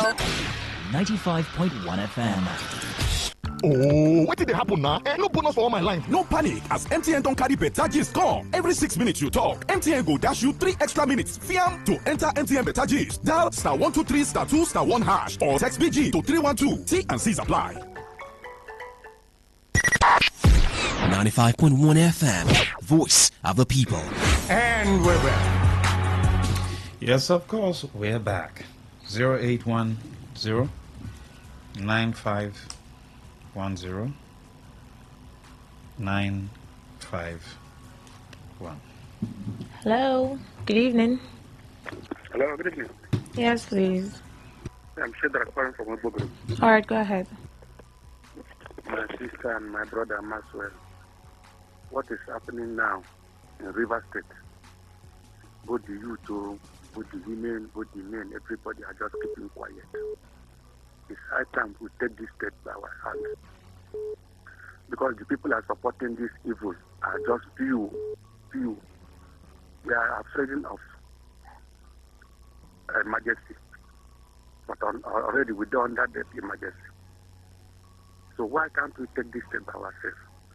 The police who said they will not bring security during last time election when they asked for assembly and the authentic governor, the governor that people vote here in the office, and police said there was no security.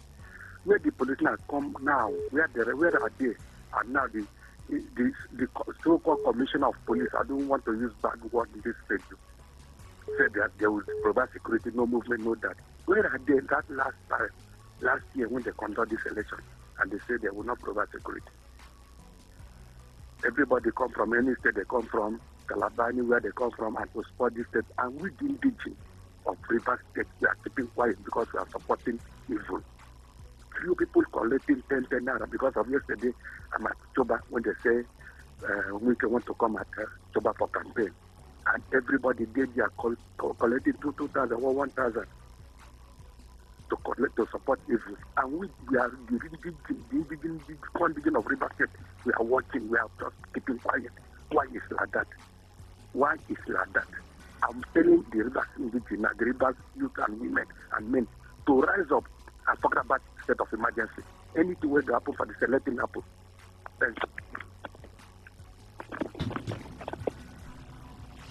Eyewitness report. 0810951091. This one says, yes, I'm happy with the way Nigeria is because I want several persons not to vote in President Tinubu, but they refused. Nevertheless, by the grace of God, President Tinubu will be defeated come 2027. Brightener from Woji. Let's take for regular text messages. Okay. Yes, go ahead. Good evening. Hello. Yes, please, go ahead. Good evening. Go ahead, sir. Good evening. Am I calling the studio? Good evening. Okay, good evening. What people try to understand here in River State, I'm calling from Rumundo, River State. Your eyewitness, sir. Okay. I'm talking about, I'm a technician, but I'm wondering of what NEPA tried to do in the whole River State as a whole. There's no light everywhere. What is the problem? Are we going to rise up and protest of NEPA or because of NEPA alone? What's the problem?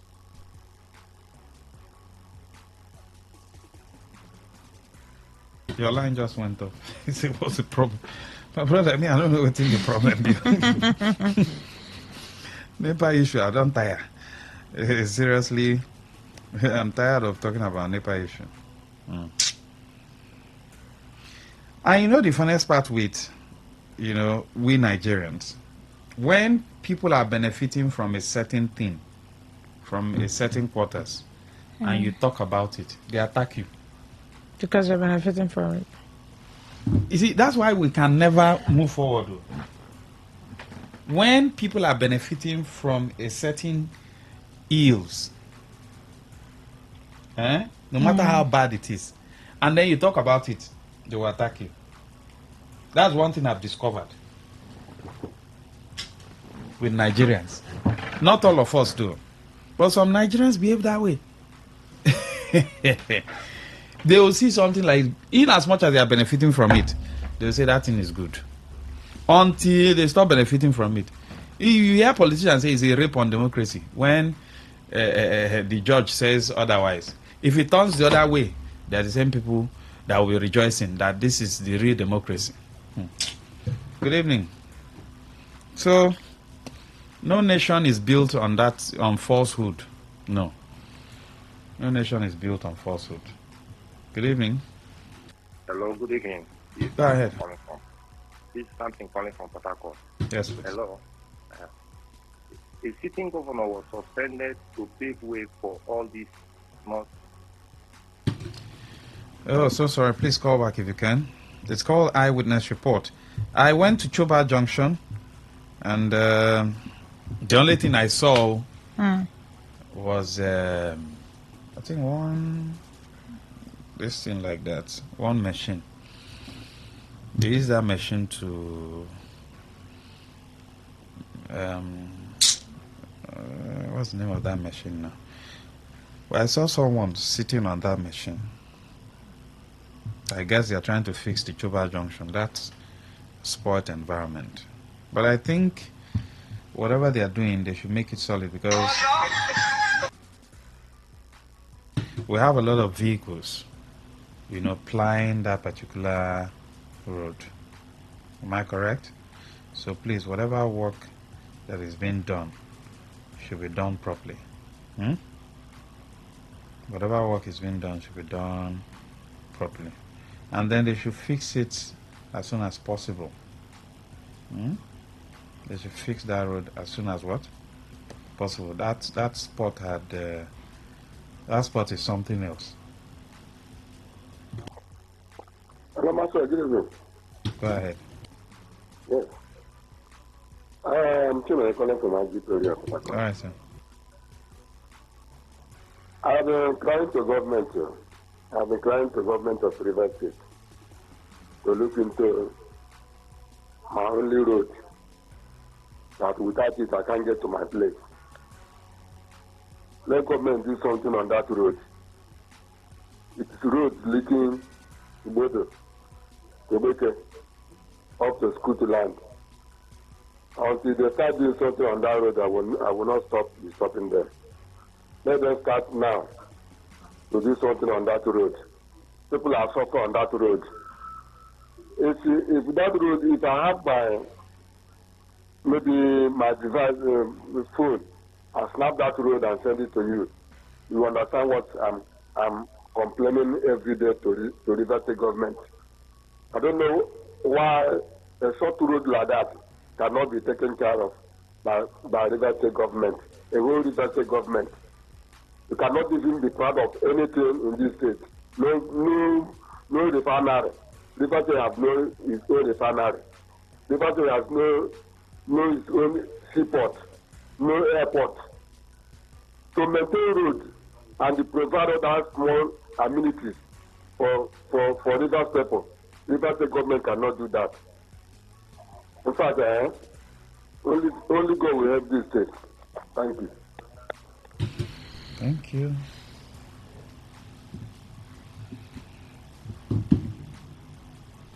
Good evening. Welcome. Yeah, good evening, Master. Go ahead. Good evening, lady in the studio. Good evening. I agree to you. Go ahead. So, no matter I want to thank NDDC.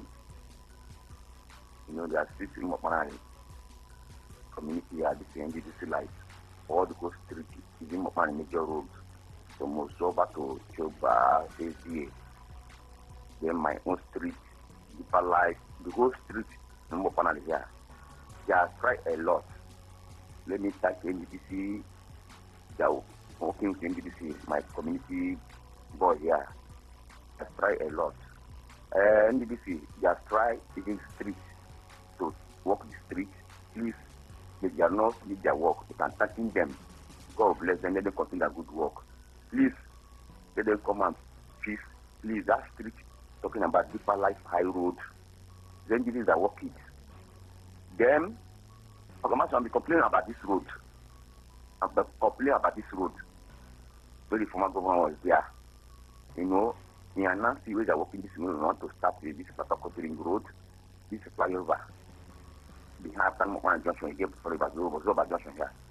They are now see the whole radio station River State Pataco. Let the vehicle, wherever they are going, let them pass the Paradigm and Deeper Life Road. That road was strong, let this walk it.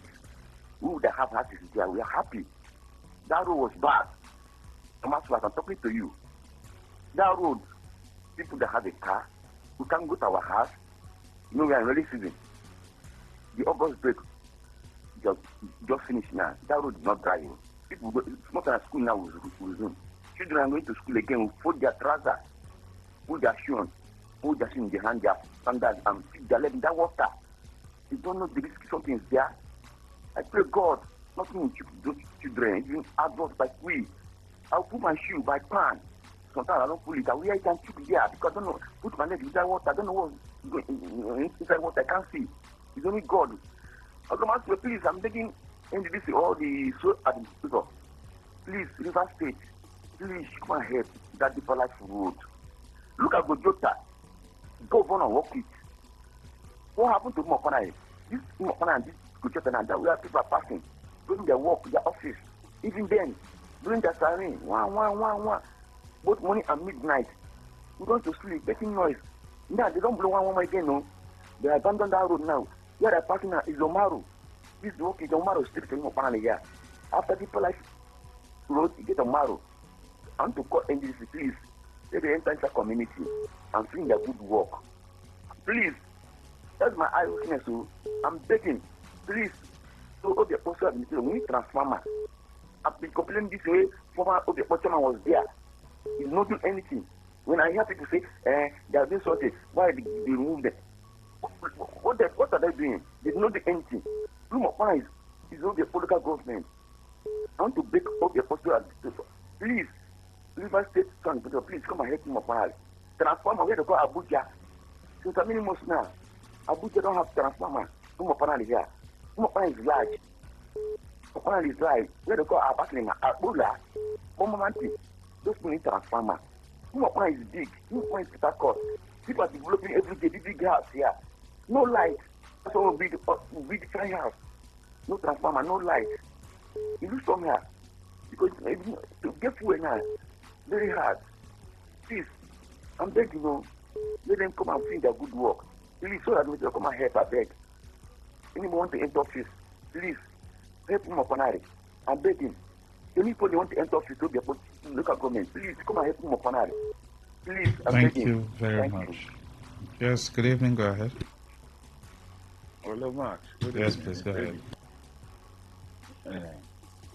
Max, you know, the sheriff is in town, and just like you asked earlier, I was not in town, but I came in and I saw that around my environment we have these groups of people trying to mobilize for this and that and this and that. And Maxwell, I begin to wonder, when I see youths just like myself engaging in such activities that I don't even know what the future holds for us, because the way we are going, we are heading for doom. We are heading for doom. Now they are around. We want to do election. Everybody is trying to get where to grab the little and put in their pocket and do whatever they like. And at the end of the day, we'll still call on radio to complain. Now is the time for us to do the right thing. But I wonder if the right thing will ever be done in Nigeria, because Nigeria is it's a funny country, my brother. And Doc earlier complained about the touts, and it's true. It's true. I can't even imagine that a young man will not have anything to do. All you do is stand by the roadside and you jump into whatever vehicle, or you panic people, just behaving like miscreants. It's only God that will help us, honestly, because as it stands now, just like you rightly said, immediately you speak up against anybody, they attack you. And it will be you against them. And there will always be more, because they are eating one small thing from there. 10,000, what will 10,000 do for you compared to the 4 years or 6 or 8 years that the person will be stealing and looting? Maxwell, I pity us. Rivers people who could get sense. So when we destroy this place, there is no other place to go to. There's no other place to go to. Thank you. Thank you very much. When they destroy it now, they will go to Abia State and leave. They will pursue them for Abia. You go acquire them, they will pursue you. You go by SR, then pursue you. That's when you know that your own house, not your own house. Then the big boys will go to Abuja. You will know whether they will carry you go there. I beg, wanna leave me.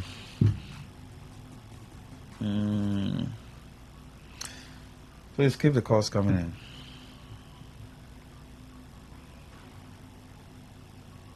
How you know if they don't care about you? God forbid. God forbid that maybe any relative of yours, your mother or sibling, has, any ailment that needs maybe 2-3 million for surgery. Call them now if they will answer you. Yes, good evening. Uncle Max and Rona, good evening. Good evening, Mama. Mama, good evening. They will tell you that heaven will not fall. And truly, heaven will not fall. When they destroy River State, heaven will not fall. Thank you. Yes, please.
Good evening. Good evening. Good evening. Good evening. Yes, please.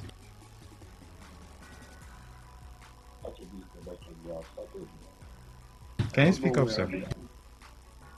I don't know where they are parking those buses. Where they are they want to come. Sir, we can't hear you properly. I said Saturday is election. Now they have started parking some boys from nowhere coming. I was passing on the way. Somebody was approaching me. I told him I don't belong to any political party. I have only my voting card. I'll vote who I want to vote, and who I don't like to vote, I will not vote for you. But for now, I'm not interested. It is like they want to force me. If you vote, there is something good for you too. I said, what is the good thing about it? Nothing more than 10,000 or 5,000. I asked my brother, how long are you going to sell your future?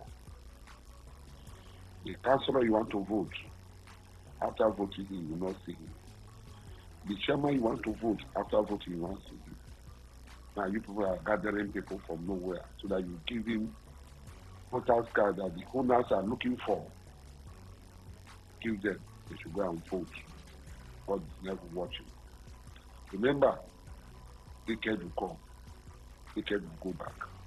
But it is very unfortunate that we are selling the future of our children today because of 10 or 5,000 naira. Don't worry. When something happened to you, call them if you see them or not. Their parents should tell you something. The type of life they live and the type of life they are living now. And sit down and think very well whether we are going the right way or we are failing to hit the rock in the high sea. Thank you. Then I walk away. So, like I was saying, I don't know who is in charge of fixing that road, the one at Choba Junction, but please, whatever is being done there should be done properly. I don't know if it's the state government, local government, or the companies around the environment. Please, they should fix it well. What I saw there, well, I just say tractor, small something, but please, it should be properly done. Please, they should do it well.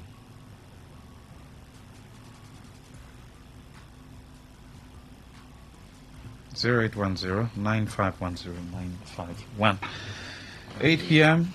It's time for security on you. So you can't afford to go anywhere. Is that correct? We'll take a few more calls. We'll wrap up this conversation. Yeah. And then move on to security and you. All right, let's see this. Now, wow. Maxwell and the beautiful lady in the studio. Let me smell now. I should not smell for that message. I say, make I ask if Rioma chairman never start work. The huge quantity of waste bin I complained about 2 weeks ago have not been evacuated, and the smelling have doubled up. Thank God ability. Which area? Thank God. Which area are you talking about? Good evening, Max.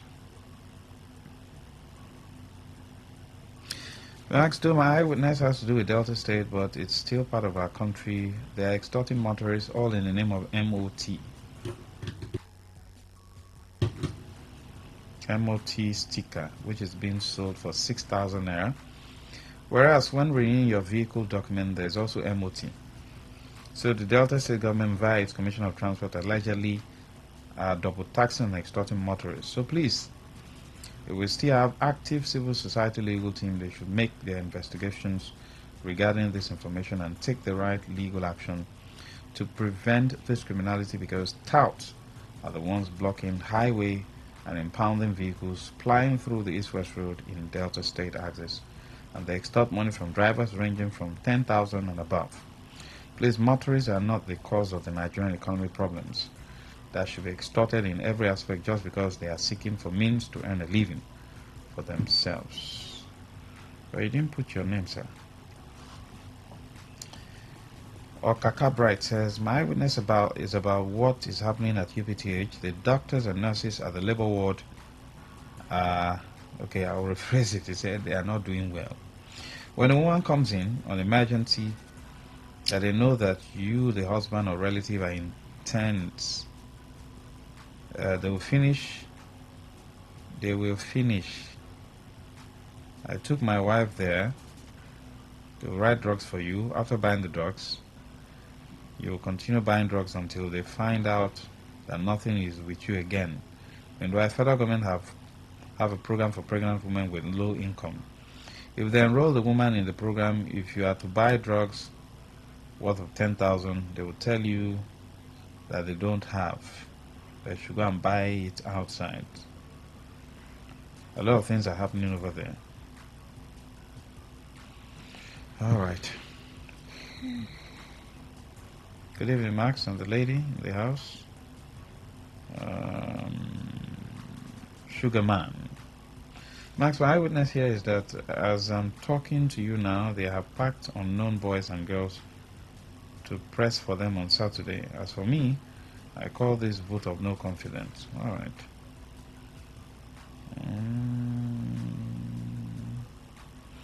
Okay, thank God. Upoku by Enaka Road, eh? Wow. Well, let us hope and believe that Rwama will get to work and then evacuate all the waste in our cities.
Yeah.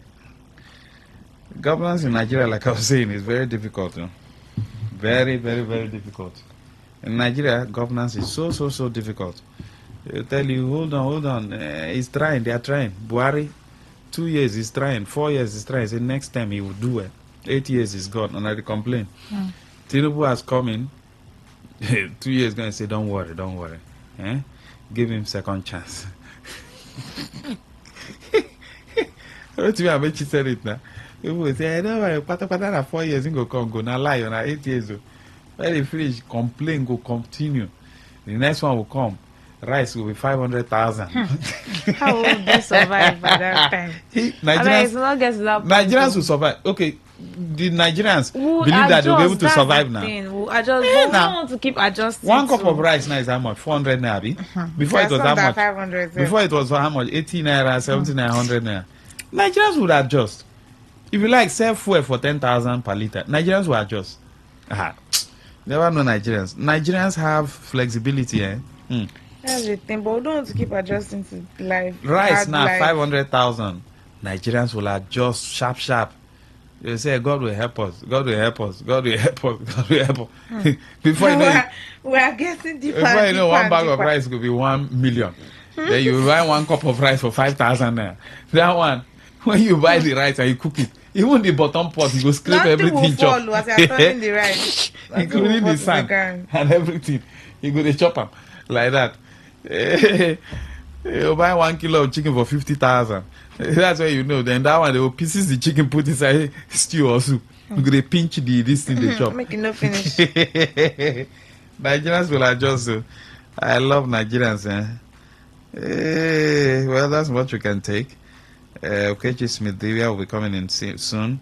We'll look at the rise in crime in our society and, the way morals have been, swept under the carpet. Why is it so? What is the cause? Are you concerned that morals have been swept under the carpet and there's a rise in crime every day? Every day there's a rise in crime. Yet we have people in government. Find out. Don't go anywhere.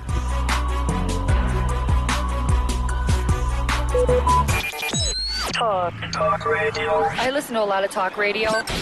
95.1 FM.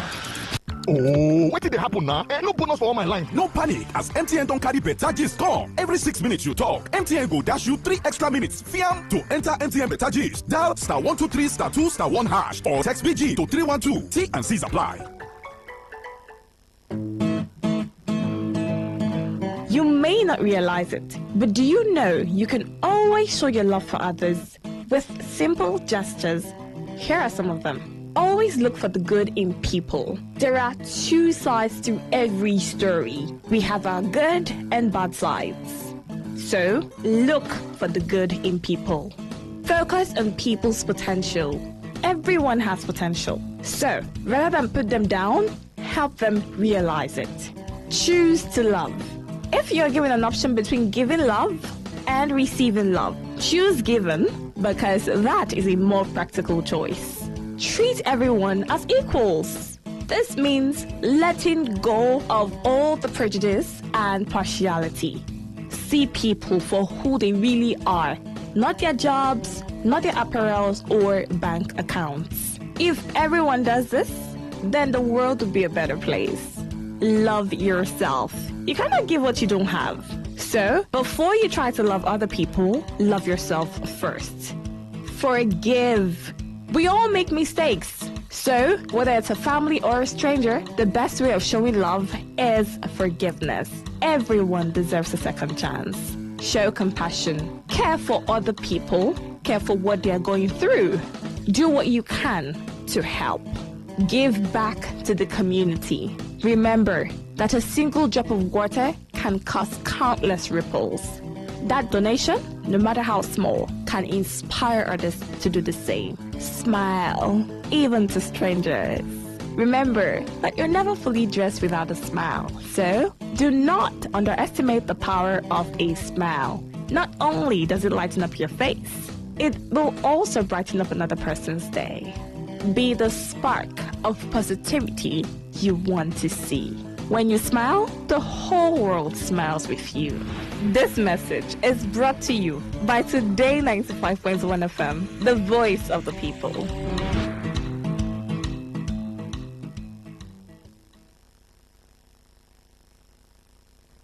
Say no to the ordinary. Embrace the extraordinary, because we are the voice of the people. Voice of the people. Today, 95.1 FM. Today, 95.1 FM.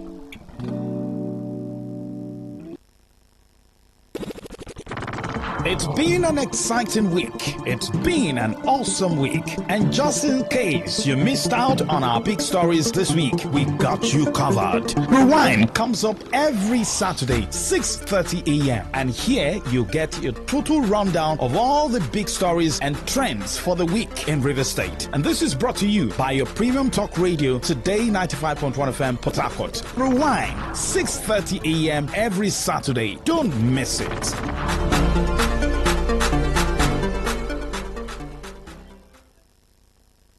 Today 95.1 FM. Today's quest. Today 95.1 FM. Today's hustle. Today 95.1 FM. Today's connect. Today 95.1 FM. Voice of the people. Today 95.1 FM. Where news meets insight, sports meets passion, and entertainment meets excellence. Expert analysis from seasoned professionals and our top analysts, informing, educating, and entertaining you. Your voice, your station. We are the voice of the people.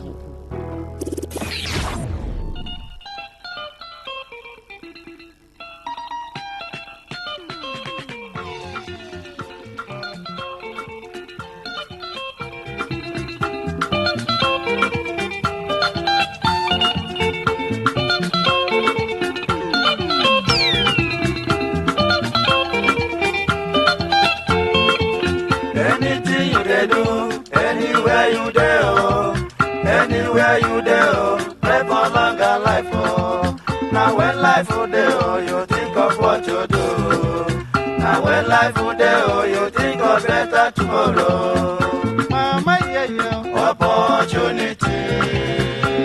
Sister, yeah, yeah. Opportunity. Oh, that life is opportunity. Opportunity come at once. Mama, yeah, yeah. Opportunity. Sister, yeah, yeah. Opportunity. Oh, that life is opportunity. Opportunity come at once.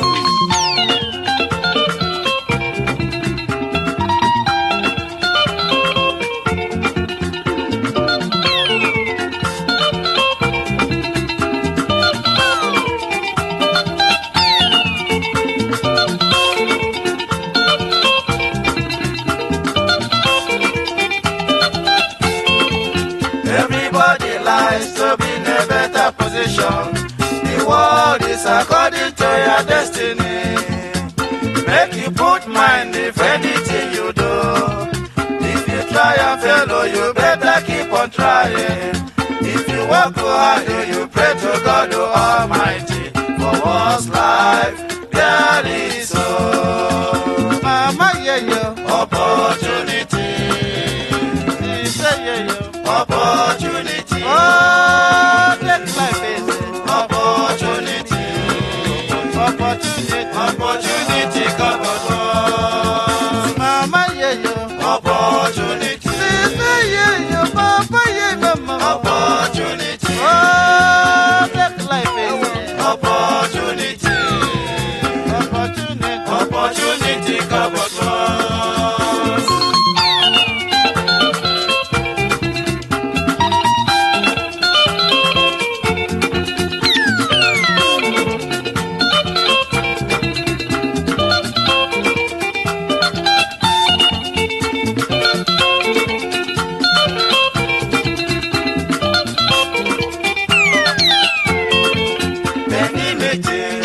Common thing in this world. Some people go like you, some go hey.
Pigeon Bit, because na Naija we dey.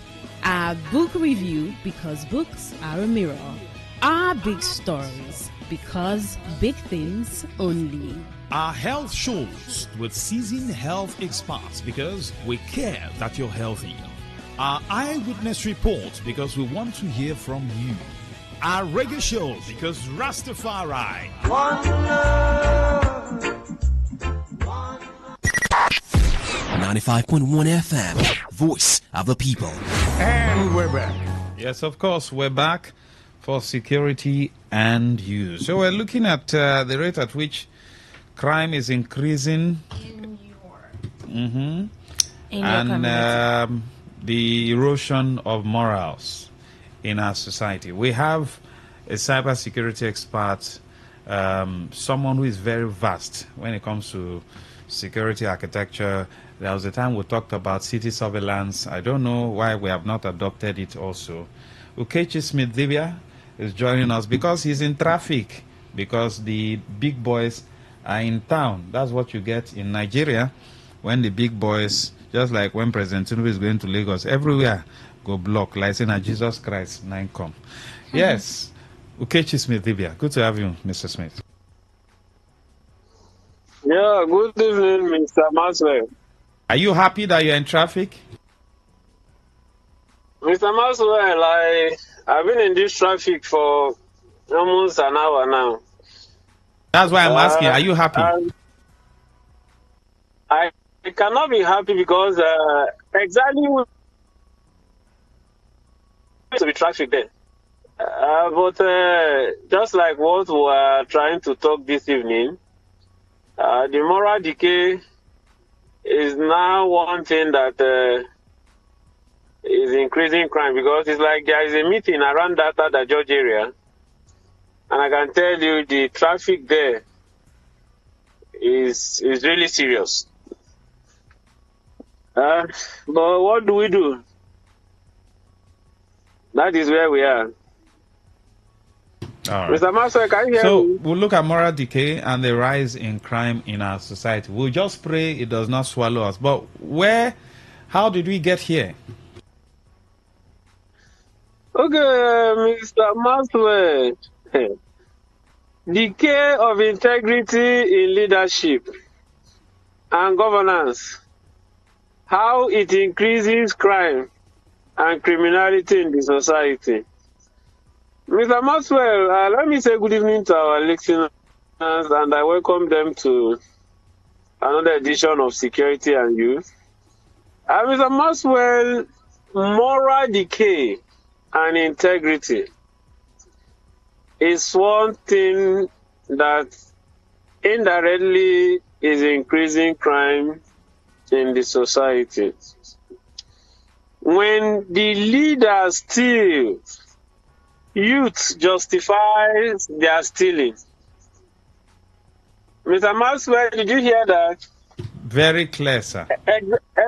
Exactly where I am now in the traffic is because the leaders' integrity and moral is decaying on a daily basis. And the youths are justifying the stealing. Because I can tell you that I don't know how much a person will have visitors like I saw this evening.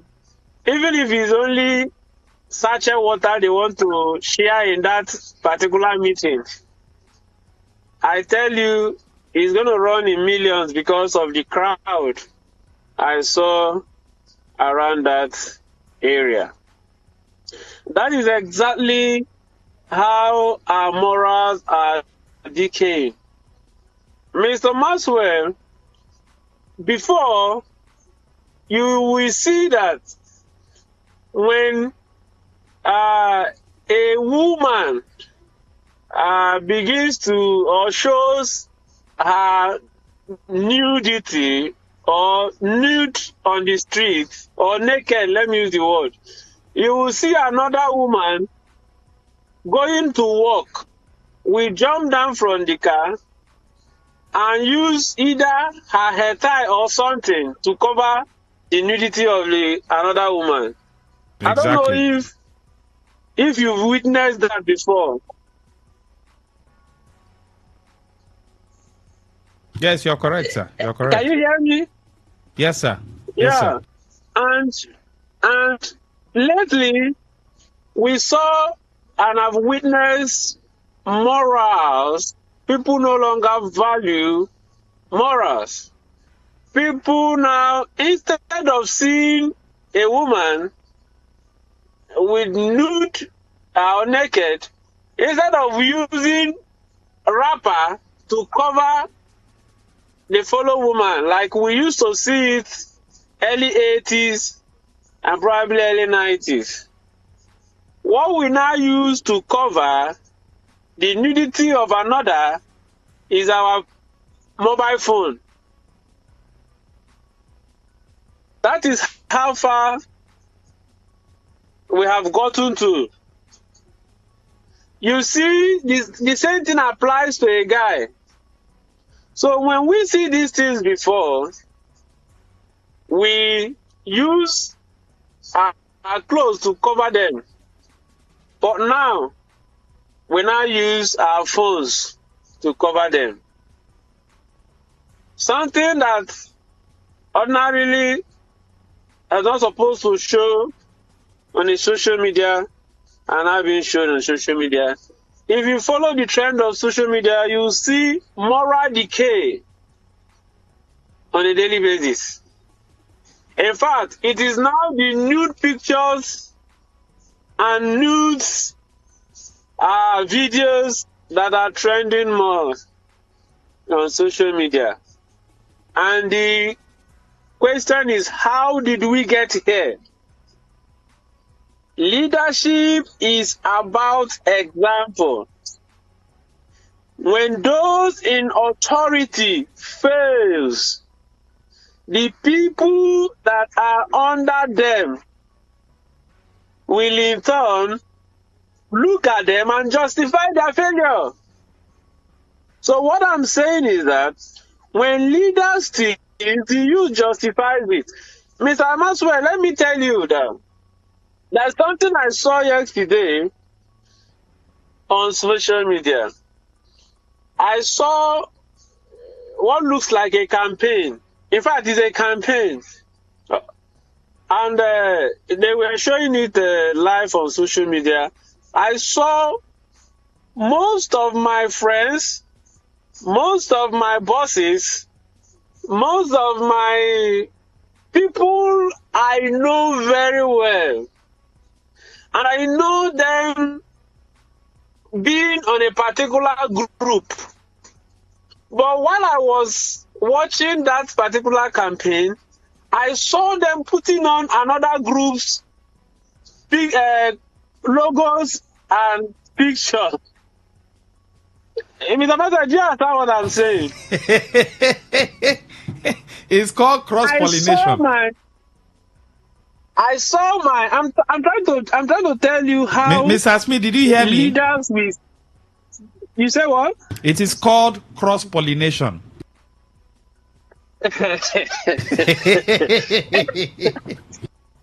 Anyway, in cross-pollination, you have a result at the end of the day, and that result is positive. But this particular thing I saw yesterday, I was thinking and imagining, how have we gotten to the state that we no longer talk about integrity? We no longer talk about moral. We cannot stand to say, this is what I believe, and this is me. I saw my bosses, I saw my friends, I saw people chanting and a slogan of another group. I don't want to call it a political party anyway, because I don't want to talk politics. But I just want to tell you how we no longer value our integrity. Mr. Maxwell, I remember late 80s. I'm just trying to tell you how we got to where we are. Okay.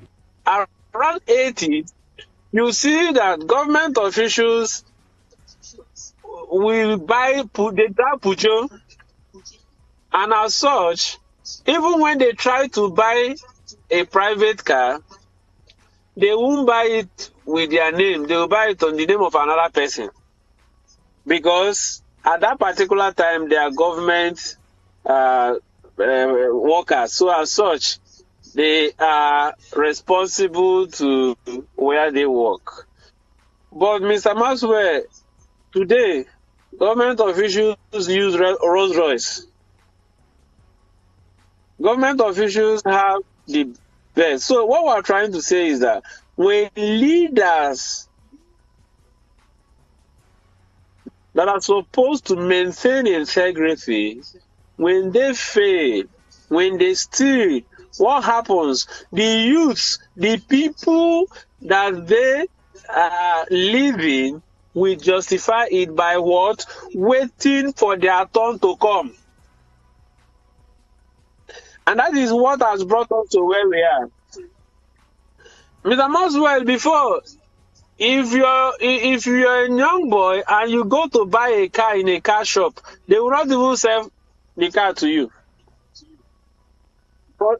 But today, Mr. Maxwell, the let me call them big young boys in this in our street.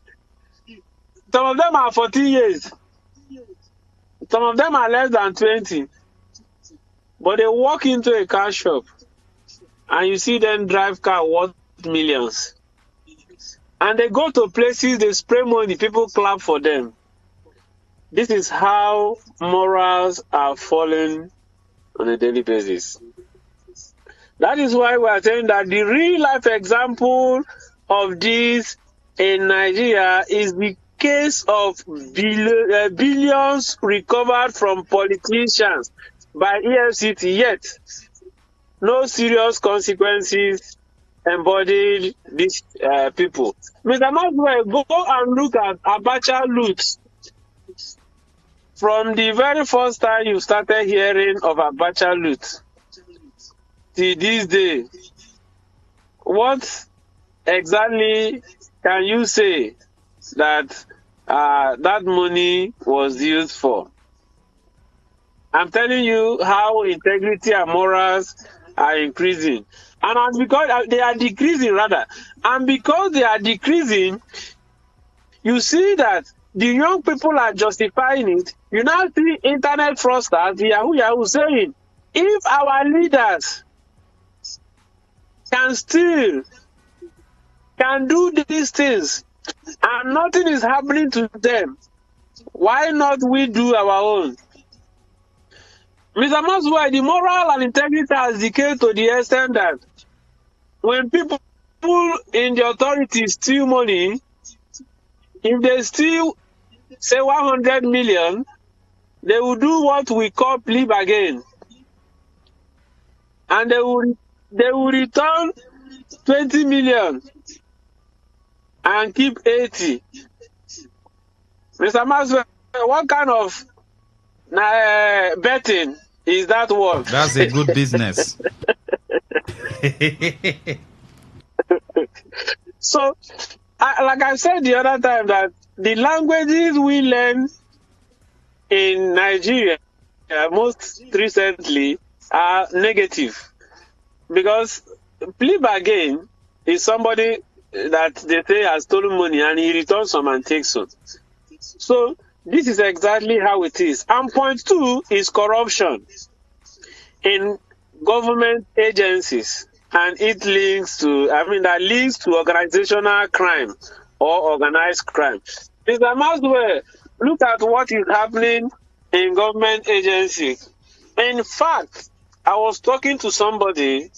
A particular person called me, I don't know, one certain time, and I don't know the person but then he said he needed some solar panels and all that. I just want to tell you how we no longer value our integrity. And I told him what it is. He said he needs second hand. I said, well, what do you need second hand for when there are new ones? He said, no, that the project is a government project.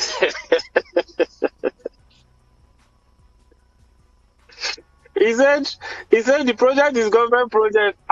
That he just needed something that can last for like 8 months, so that after 8 months, whatever happens, it does not concern him. I said, please don't call me again.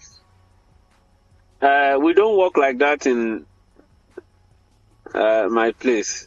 And I don't know him. He just called as a customer, and this is just what it is. So what am I saying? The corruption in government agencies has a link to organized crime. Mr. Maxwell, if you don't know people now, you cannot be employed in a particular organization. And because this corruption exists, people now begin to turn into crime. Another angle is that corruption within that government organization, even security agencies. You know what is happening now. Is there in the custom, is there in the immigration, is there in the licensing office, is there. In fact, as I was driving coming, I just heard that the federal government has increased the driver's license from 50,000 to 100,000. And I was now asking not driver's license, international passport. Yeah. And when they say from 50 to 100,000, I now ask myself, I say, are they even doing the 50,000 before? Are they even doing the 50,000 before?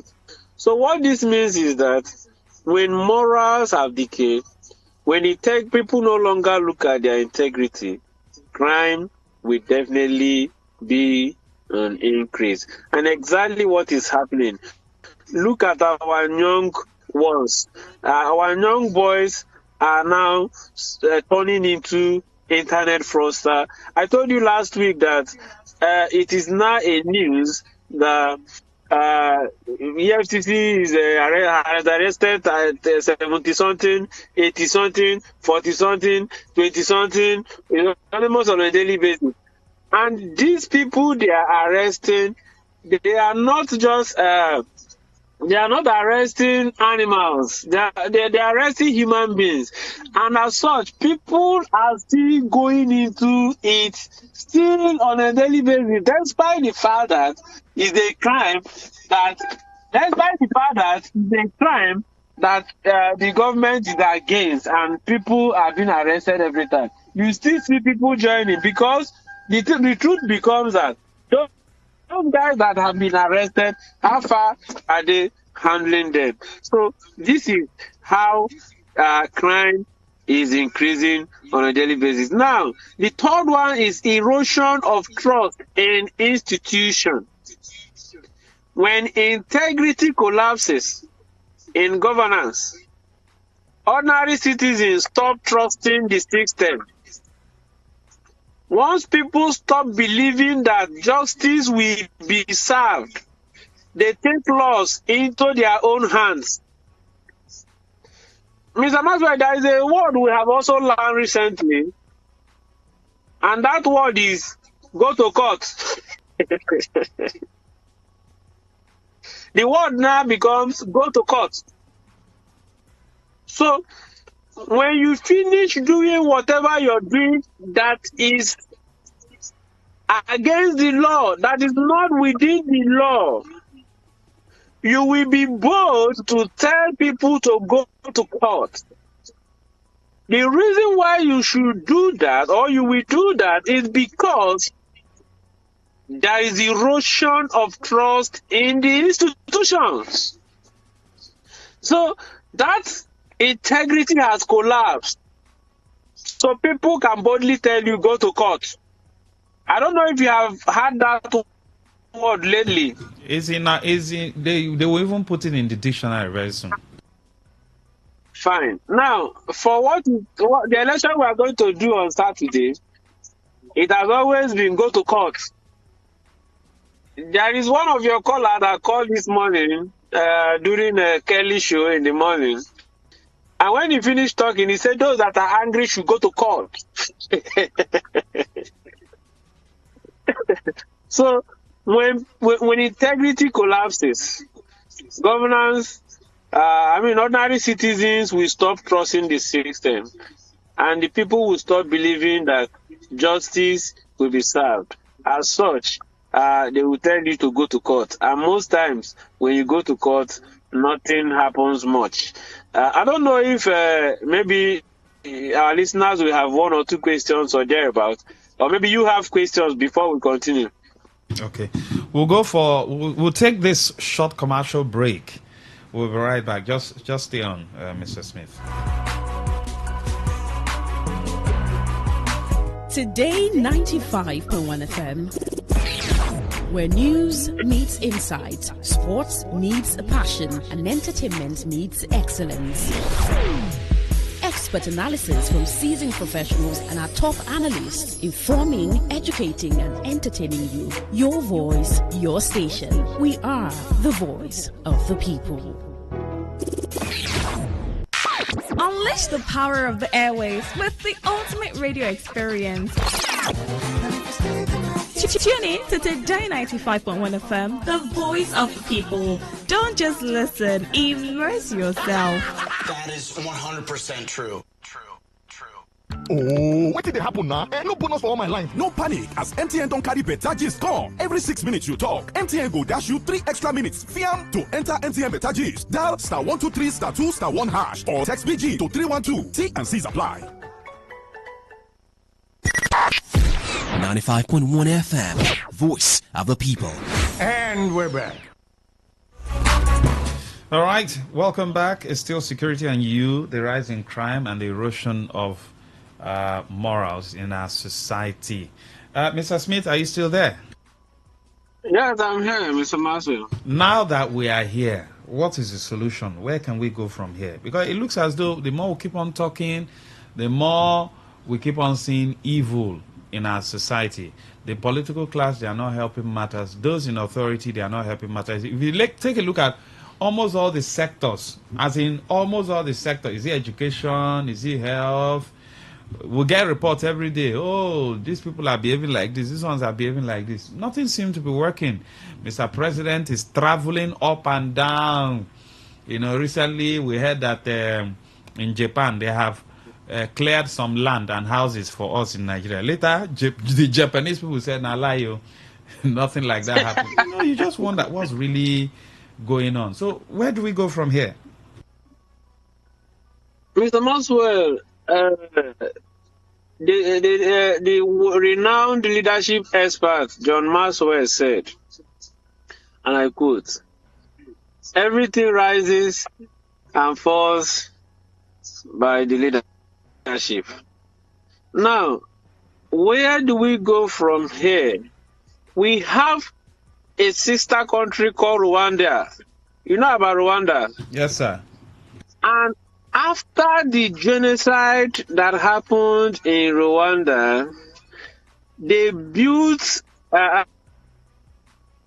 have to show example after their genocide and created an anti-corruption and made anti-corruption agencies a cornerstone of rebuilding that country. Mr. Maxwell, Transparency International has ranked Rwanda as the least corrupt countries in Africa. Leadership live modestly. That leaders there live modestly. Public officers and all of them, they are accountable to their position. So the solution is that the leadership will have to sit down to begin to work. And how will this work be effective? We begin to punish crime. We begin to punish those that have looted our funds. Erosion of trust. People no longer trust the institutions. As such, the people in the institution that are heading the institution keep looting. We have anti-corruption agencies and all of that. We have so many of them.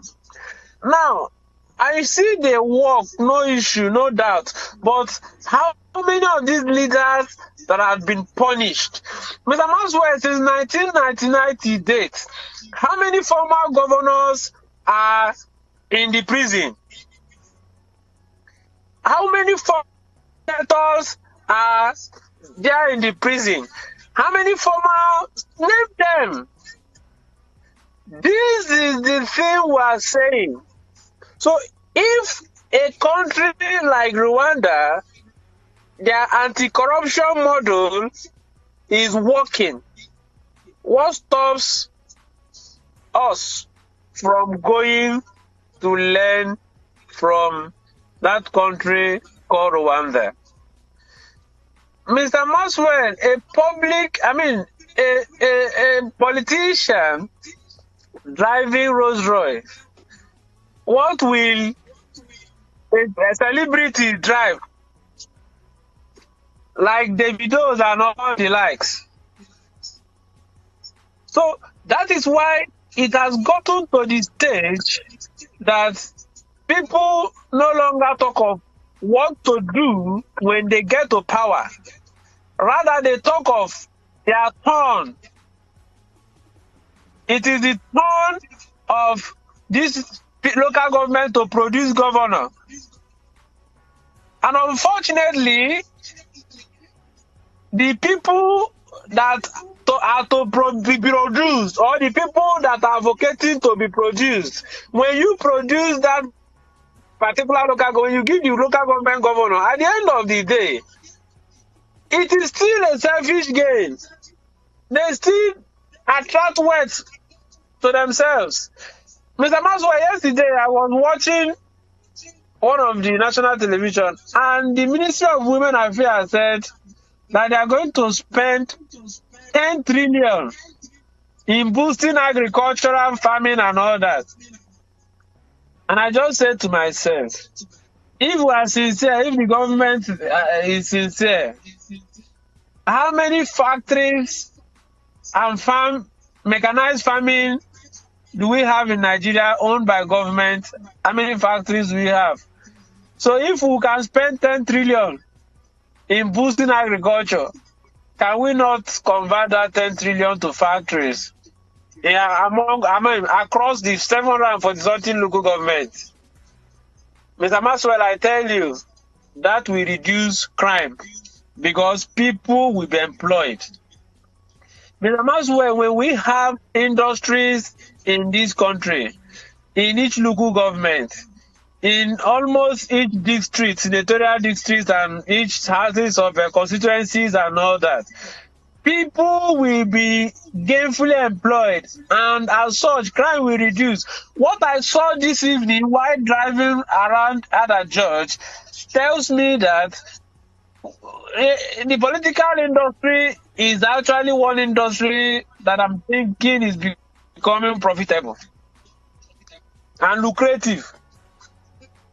So for me, I think that the government will have to come down to begin to punish crime, punish those that are in leadership positions that are corrupt. Look at what has happened in most of our institutions. And I can tell you how many persons have been punished.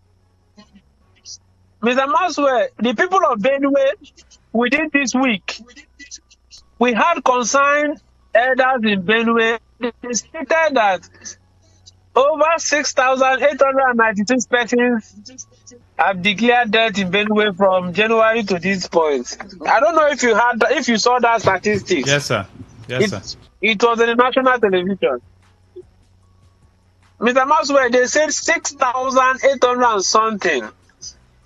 These things are not fish. These are human beings. And Mr. Maxwell, how many persons have been sacked from their offices? There are people that are responsible, that it is their responsibility to provide security for this country. And if these things are happening and people are not being punished, then it means that the driver of insecurity is becoming lucrative. Do you know what I mean? What this means is that if it happens in Benue, the government will mobilize. And the government will mobilize, some people will benefit. If it happens, Mr. Maxwell, there is one man I know, he runs this event planning thing. And there was an event he was actually contracted, and while they were doing that thing, there was an issue, so the event was postponed to another day. People were angry that why would they postpone this? People have spent money and all that. But that particular guy happened to be my friend. And when I called him, he said, well, thank God, though, another day again, they don't book me. So, do you really understand what I mean? So, if it happened in Benue, and we said we mobilize people, there's going to be fun. There's going to be things, So, and when people are not sacked, when people are not questioned, when people are not punished, life continues. Then it will happen in another side, and they will see mobilize. So, at the mobilize point to point, I believe that people are benefiting from point to point. So, we need to sit down and begin to punish people. Look at what happened in Wayek and Jamba and all that. Even when the leader had come to even apologize, that's for me. Is nothing. You have to punish failure. Unfortunately, you see people repeating courses in universities and other institutions, but government officials that are heading well-reputable organizations are failing, yet nothing is happening to them. Exactly how crime will still continue to be on increase. So for me, we need to begin to sit up.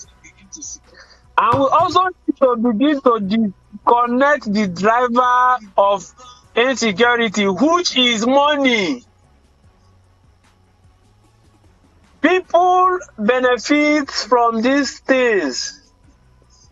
As such, some of them might not want it to stop. But if it happens and they punish the leaders that are there and they bring another person, imagine a situation, Mr. Maxwell, when 10 persons are killed in a particular community, they look for the highest security leader there. I'm talking of government agencies. And they bring that person down and put another person. When more than 10 persons are killed, they sack that person and put another person.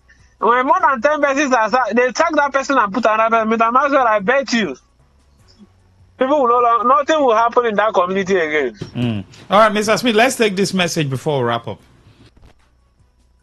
System failure in our state has been deeply rooted as a result of weak and the most greedy, corrupt politicians ever in history, with self-centered structures that are never related or makes no impact to fight joblessness, which is the genesis of moral decay, crime, and insecurity in the land.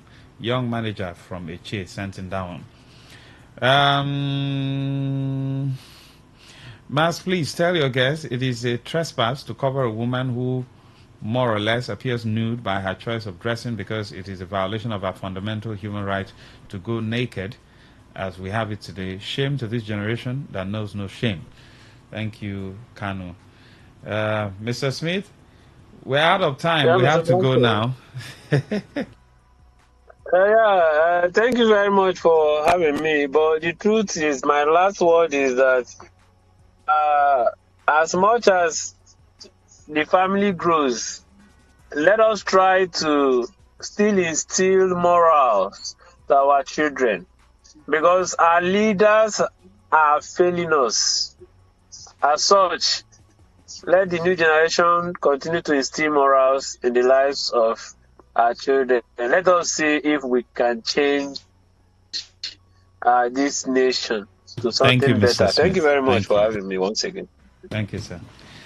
Mr. Smith is a security expert, a crime analyst, a cyber security expert. He's the CEO of Snow.net Nigeria, Security Nigeria Limited here in the state of Port Harcourt.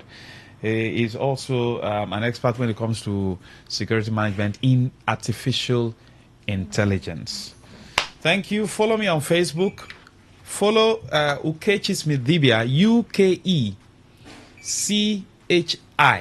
Ukechi Smith, SMITH. Smith. Dibia, Dibia. When it comes to anything security, software, hardware, you can reach out to him. All right? Or you can send me a message. Follow me on Facebook, LUCKY. Lucky Maxwell, Maxwell. On X, Elon Musk, at LuckyMax234. On Facebook, I'm Rona Agbara, RONAAGBARHA. Thank you so much. Good evening. Good evening.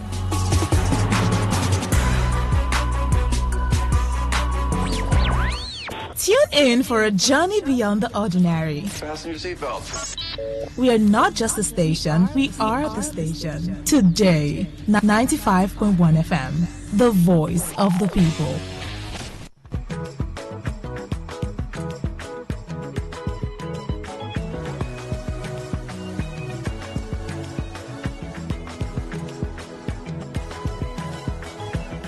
Wake him up any time of the day and tell him it's about athletics. Darius will be ready. And of course, a knock on his door, and I say, Dari, please, let's talk about athletics. And what are we talking about? The relays in Japan. Nigeria will not be represented. What is the problem? We need to know the truth, and it can only come from Darius, Mr. Athletics himself. My name is Godwin Enaknes, Global Sports Update. And of course, we'll take a quick break. When we come back, on the other side, Darius is waiting to talk to us.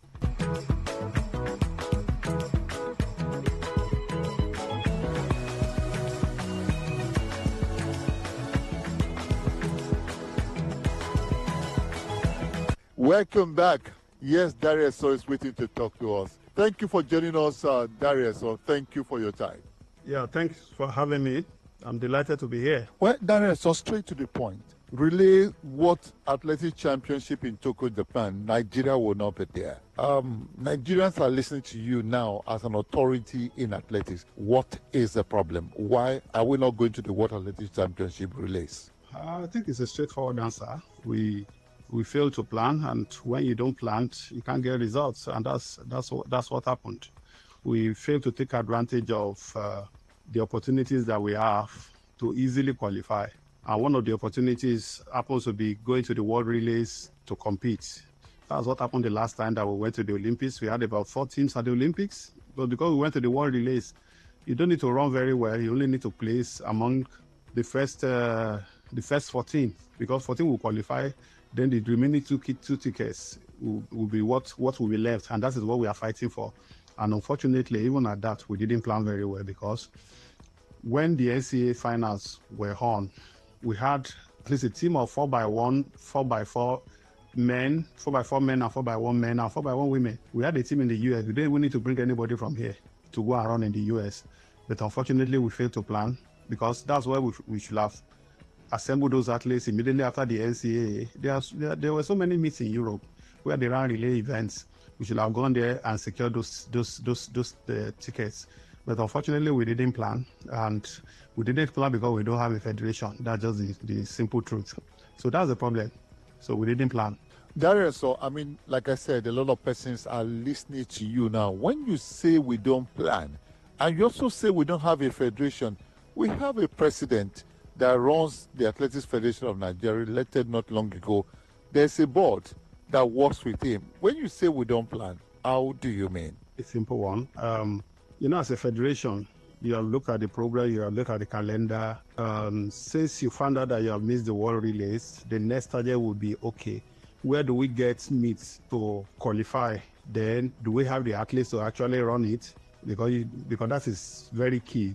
Because this is about time now, it's not about position. The one at the Red World Relays is about position. At times, you don't need to run very well. Like now, we must run under 3 minutes for the 4x4 men. There are the World Relays. A lot of the teams qualified without running under 3 minutes. So that's what that means.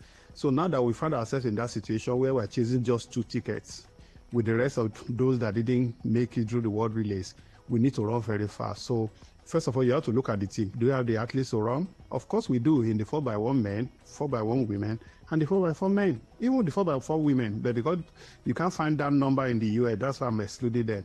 So you have to look at what you have. Okay, for the 4x4 men, for example, and this is saddening because for the first time, we have a team that can run a 2 minutes 57, even 2 minutes 56, it depends. If you are being conservative, say, okay, two of them can split 43, then maybe one split 41, 44, 1, 44, 2. Then the first leg around the 45, 1 or 45, 2. That will give you 257. And that is an African record. And that is certainly a contention for a medal. Because only 256 would mean like going for the gold, which is also possible because we have the team. This is the first time ever that we have a team as good as what we have now. So this is what planning now means. Okay, we have all the 4 of them in the US. What can we do? Let's get a meet in the US. Out of the 4, 3 are in the colleges. So that means they can only be available after the NCAA. So that means you have to plan for meets after the NCAA final, a week after the NCAA final, when they are still fresh. That is what planning means. But nothing was done. The same thing applies to the 4x4 men, and even the 4x4 women. Just need to bring Toby Amuso to go and to join them so that they can be complete. Well, of course, I'm also actually thinking about involving Favor Ofili, because without Ofili, that thing is almost empty. So let's assume Ofili is there. Then you bring in Toby Amuso plus Rosemary Chukuma, then Kelly Fodioma or Lajide Olayinka. You already have your team. And with a good practice, a good pattern exchange, they can get it. But unfortunately, we didn't plan for that. Nobody planned about that. Nobody planned for it. So that's what planning means. And if you don't plan, that means you don't have a federation. It's a simple matter. A federation that doesn't know that he has to do all this cannot call itself a federation. So it's a federation that lacks focus, that is visionless. So when I say we don't have a federation, that's what I mean. And the correction, the federation is not about the president, it's about the board. So we don't have a board that is proactive, that is visionary, that is, that can plan, that knows that this is what we have to do, and that is professional. We don't have a professionally run board. You just have people here and there, just put in position because of paddy, and that is the bane of our sports. Athletics in Nigeria can be the best run federation, can be the best federation if it is run very well, can actually fend for itself. Because we have so many companies, all those think tanks. If you run the federation very well, there are positive news everywhere. They will come and sponsor you. And you have a good key sponsor that gives you $150,000 or $200,000 every year as sponsorship fee. You tell me you can't run a federation? You can run it. You don't need the money back to run a federation. You don't need somebody who relies on NSC, that's the National Sports Commission. The other day they were talking about, NSC has not given money. Is that what you're looking for? In 1999, Engineer Yemi Wilson, from the FINA money, paid 20 grand to local athletes. Chief Osheku is alive. He's there. He's the one that got that filler contract for AFN in 1999. He's still alive. And I have copies of those contracts. But unfortunately, the people that came after, I don't know. I think they came for a different nation. And that is unfortunate for track and field in Nigeria. Well, Darius, so are you saying that we don't have athletes that could have qualified us for the Worlds? I mean, this trial in Yabatek in Lagos, we didn't have enough athletes or good athletes to make a difference right here. Is that what you are saying? Are we that poor now? I don't know what you mean by the trials, because you can't run relay events that will qualify you at the trials unless you bring like another country, so to say. I think they brought another country, but they didn't have a team. We have the athletes, but there's a difference between having the athletes and having a team. Because some of the athletes are not in peak form again. If some of them decided not to come for so many reasons, for example, you can, in the US now, unless you get a Q1 visa, if you get the normal visa, it's 3 months. So most of those athletes are actually afraid of coming home, because if they come home, then they may not be able to come back if they don't get that visa back. So that's the problem. So we have the athletes, but we don't have the team, because if a lot of them, one, were not here, then two, those that were even here because of lack of planning. Because after the NCAA, nobody talked to them. There was no training camp for them. Look at South Africa. Look at, I think, Zimbabwe. They're in a training. The athletes are in a training camp in Europe. That's why you see a lot of them competing in so many meets in Europe. That is even number one. Then number two, even after the NCAA, the 4x1, for example, 4 of them were competing in Europe at the same time. A responsible federation would have organized 1 or 2 meets for them to compete there. Although the real deal would have been to open a camp in Europe where the athletes will be staying. They can go for their meets and come back. That is what most of these developed African countries are doing. And when I say develop, I mean in track and field. Then we are just giants by name. We go to region 2, we win, and we'll be celebrating with mediocre times. And when they celebrate, I just laugh. So we have the athletes, but we don't have the team. Because when your best are not around, and for crying out loud, see what they have turned the national trials into, the national championship. They've turned it into just a trial. Even at that, a lot of them didn't come. So we have the athletes. Like I said, we have the athletes. If you listen to what I said earlier, I said when US running the NCAA, that was the peak of their season. We have 3 solid 400 meters women runners in the USA. I mean, men rather, sorry. In the USA, Nathaniel Ezekiel, Samuel Ogazi, and Edidia Udo. Then we have Echidi Okezie, the reigning African Games champion, who is based in the US. That is 4 solid athletes that could have run under 3 minutes, that could have beaten the record set by Zambia, that is the state qualifier. We could have run faster than the 2:59.12 that Zambia ran, and would have been on the plane to Tokyo now to surprise the world. But we didn't plan for that. That's what I'm saying. So it's not as if we don't have the athletes, but at the trials, we didn't have the team because there was no coordination, there was no planning, there was nothing. We were just looking for money. When you start looking for money, and that money that you are looking for is right in your hands, go and get a kitchen deal. You get money, at least to run the federation. But unfortunately, we don't have. So that's what I mean by we have the athletes, but we don't have the team. So don't mistake team with athletes. No. You can have a team when you have all your best athletes together. But when you don't have all your best athletes together, see what they went to Ghana to run. I don't know why they even went to Ghana in the first place. Maybe to give those ones exposure. That is it. Maybe to give them exposure. And we saw the exposure that they got there. So that's it. Wow. Darius, next year is the Commonwealth Games. Should Nigerians be hopeful that we can do well? Personally, I don't rate Commonwealth Games as any solid events because that's not where you get the best in the world. So ordinarily, for some of the events for us, it should be a walk in the park, especially for the relays. Maybe our only challenger will be Great Britain. That's if they come with their team.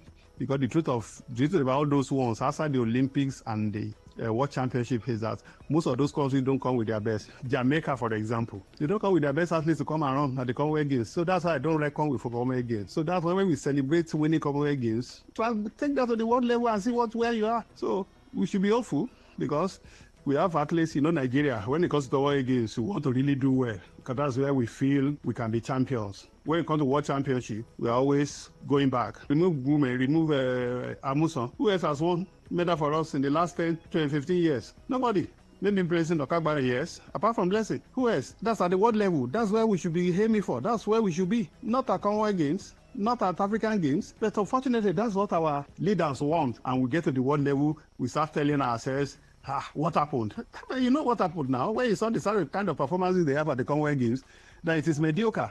And you are saying what happened. So that's the problem we have. We have leaders who celebrate mediocrity. And that is the problem that we have. That's why I said, when a federation is run professionally, a lot of things will fall into places. If you are professional about everything, you have your team in the US, plan around them, and it will cost less money. And the trick is that when it costs less money, they are not interested. They are interested in when it costs big money. I will give you a secret. I think it was also the World Championship. I was a board member there. I think before Okowa, yes. There was an issue. I compared to the minister there. What are we going to do in US going for a training tour? The training tour is just to make money, nothing else. And we got nothing from there. And I don't want to say this, but there were efforts that were made, let me put it that way, for us to get to the World Relays in Poland. I think it was Poland that year, because they were fixated on going to the US.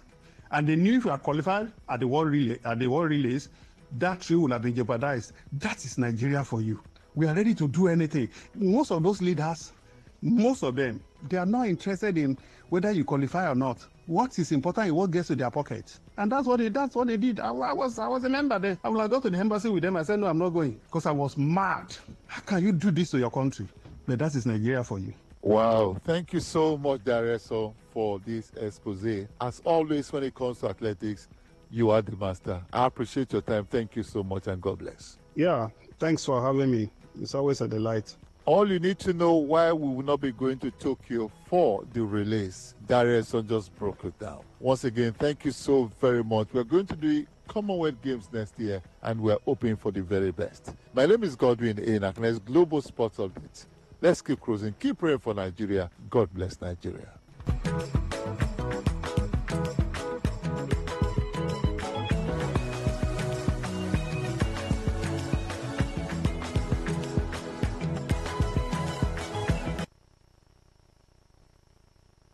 Today 95.1 FM, where news meets insight, sports meets passion, and entertainment meets excellence. Expert analysis from seasoned professionals and our top analysts, informing, educating, and entertaining you. Your voice, your station. We are the voice of the people. Get ready to feel the rhythm, the groove, and the true vibes of Africa. This is not just music. This is high life. From the legends to the latest, we're bringing you the best of palm wine grooves, jazzy horns, and soul-stirring melodies. There was a sound that told our stories, a rhythm that made our fathers dance and our mothers smile. Welcome to The Thrill, a musical journey through time where legends live on and new stars shine. Join us from Mondays to Thursdays, 9 p.m. on Today95.1 FM for the ultimate high life musical show. Don't just listen, feel the music. High life lives here. African style. African style. African style. African style.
Day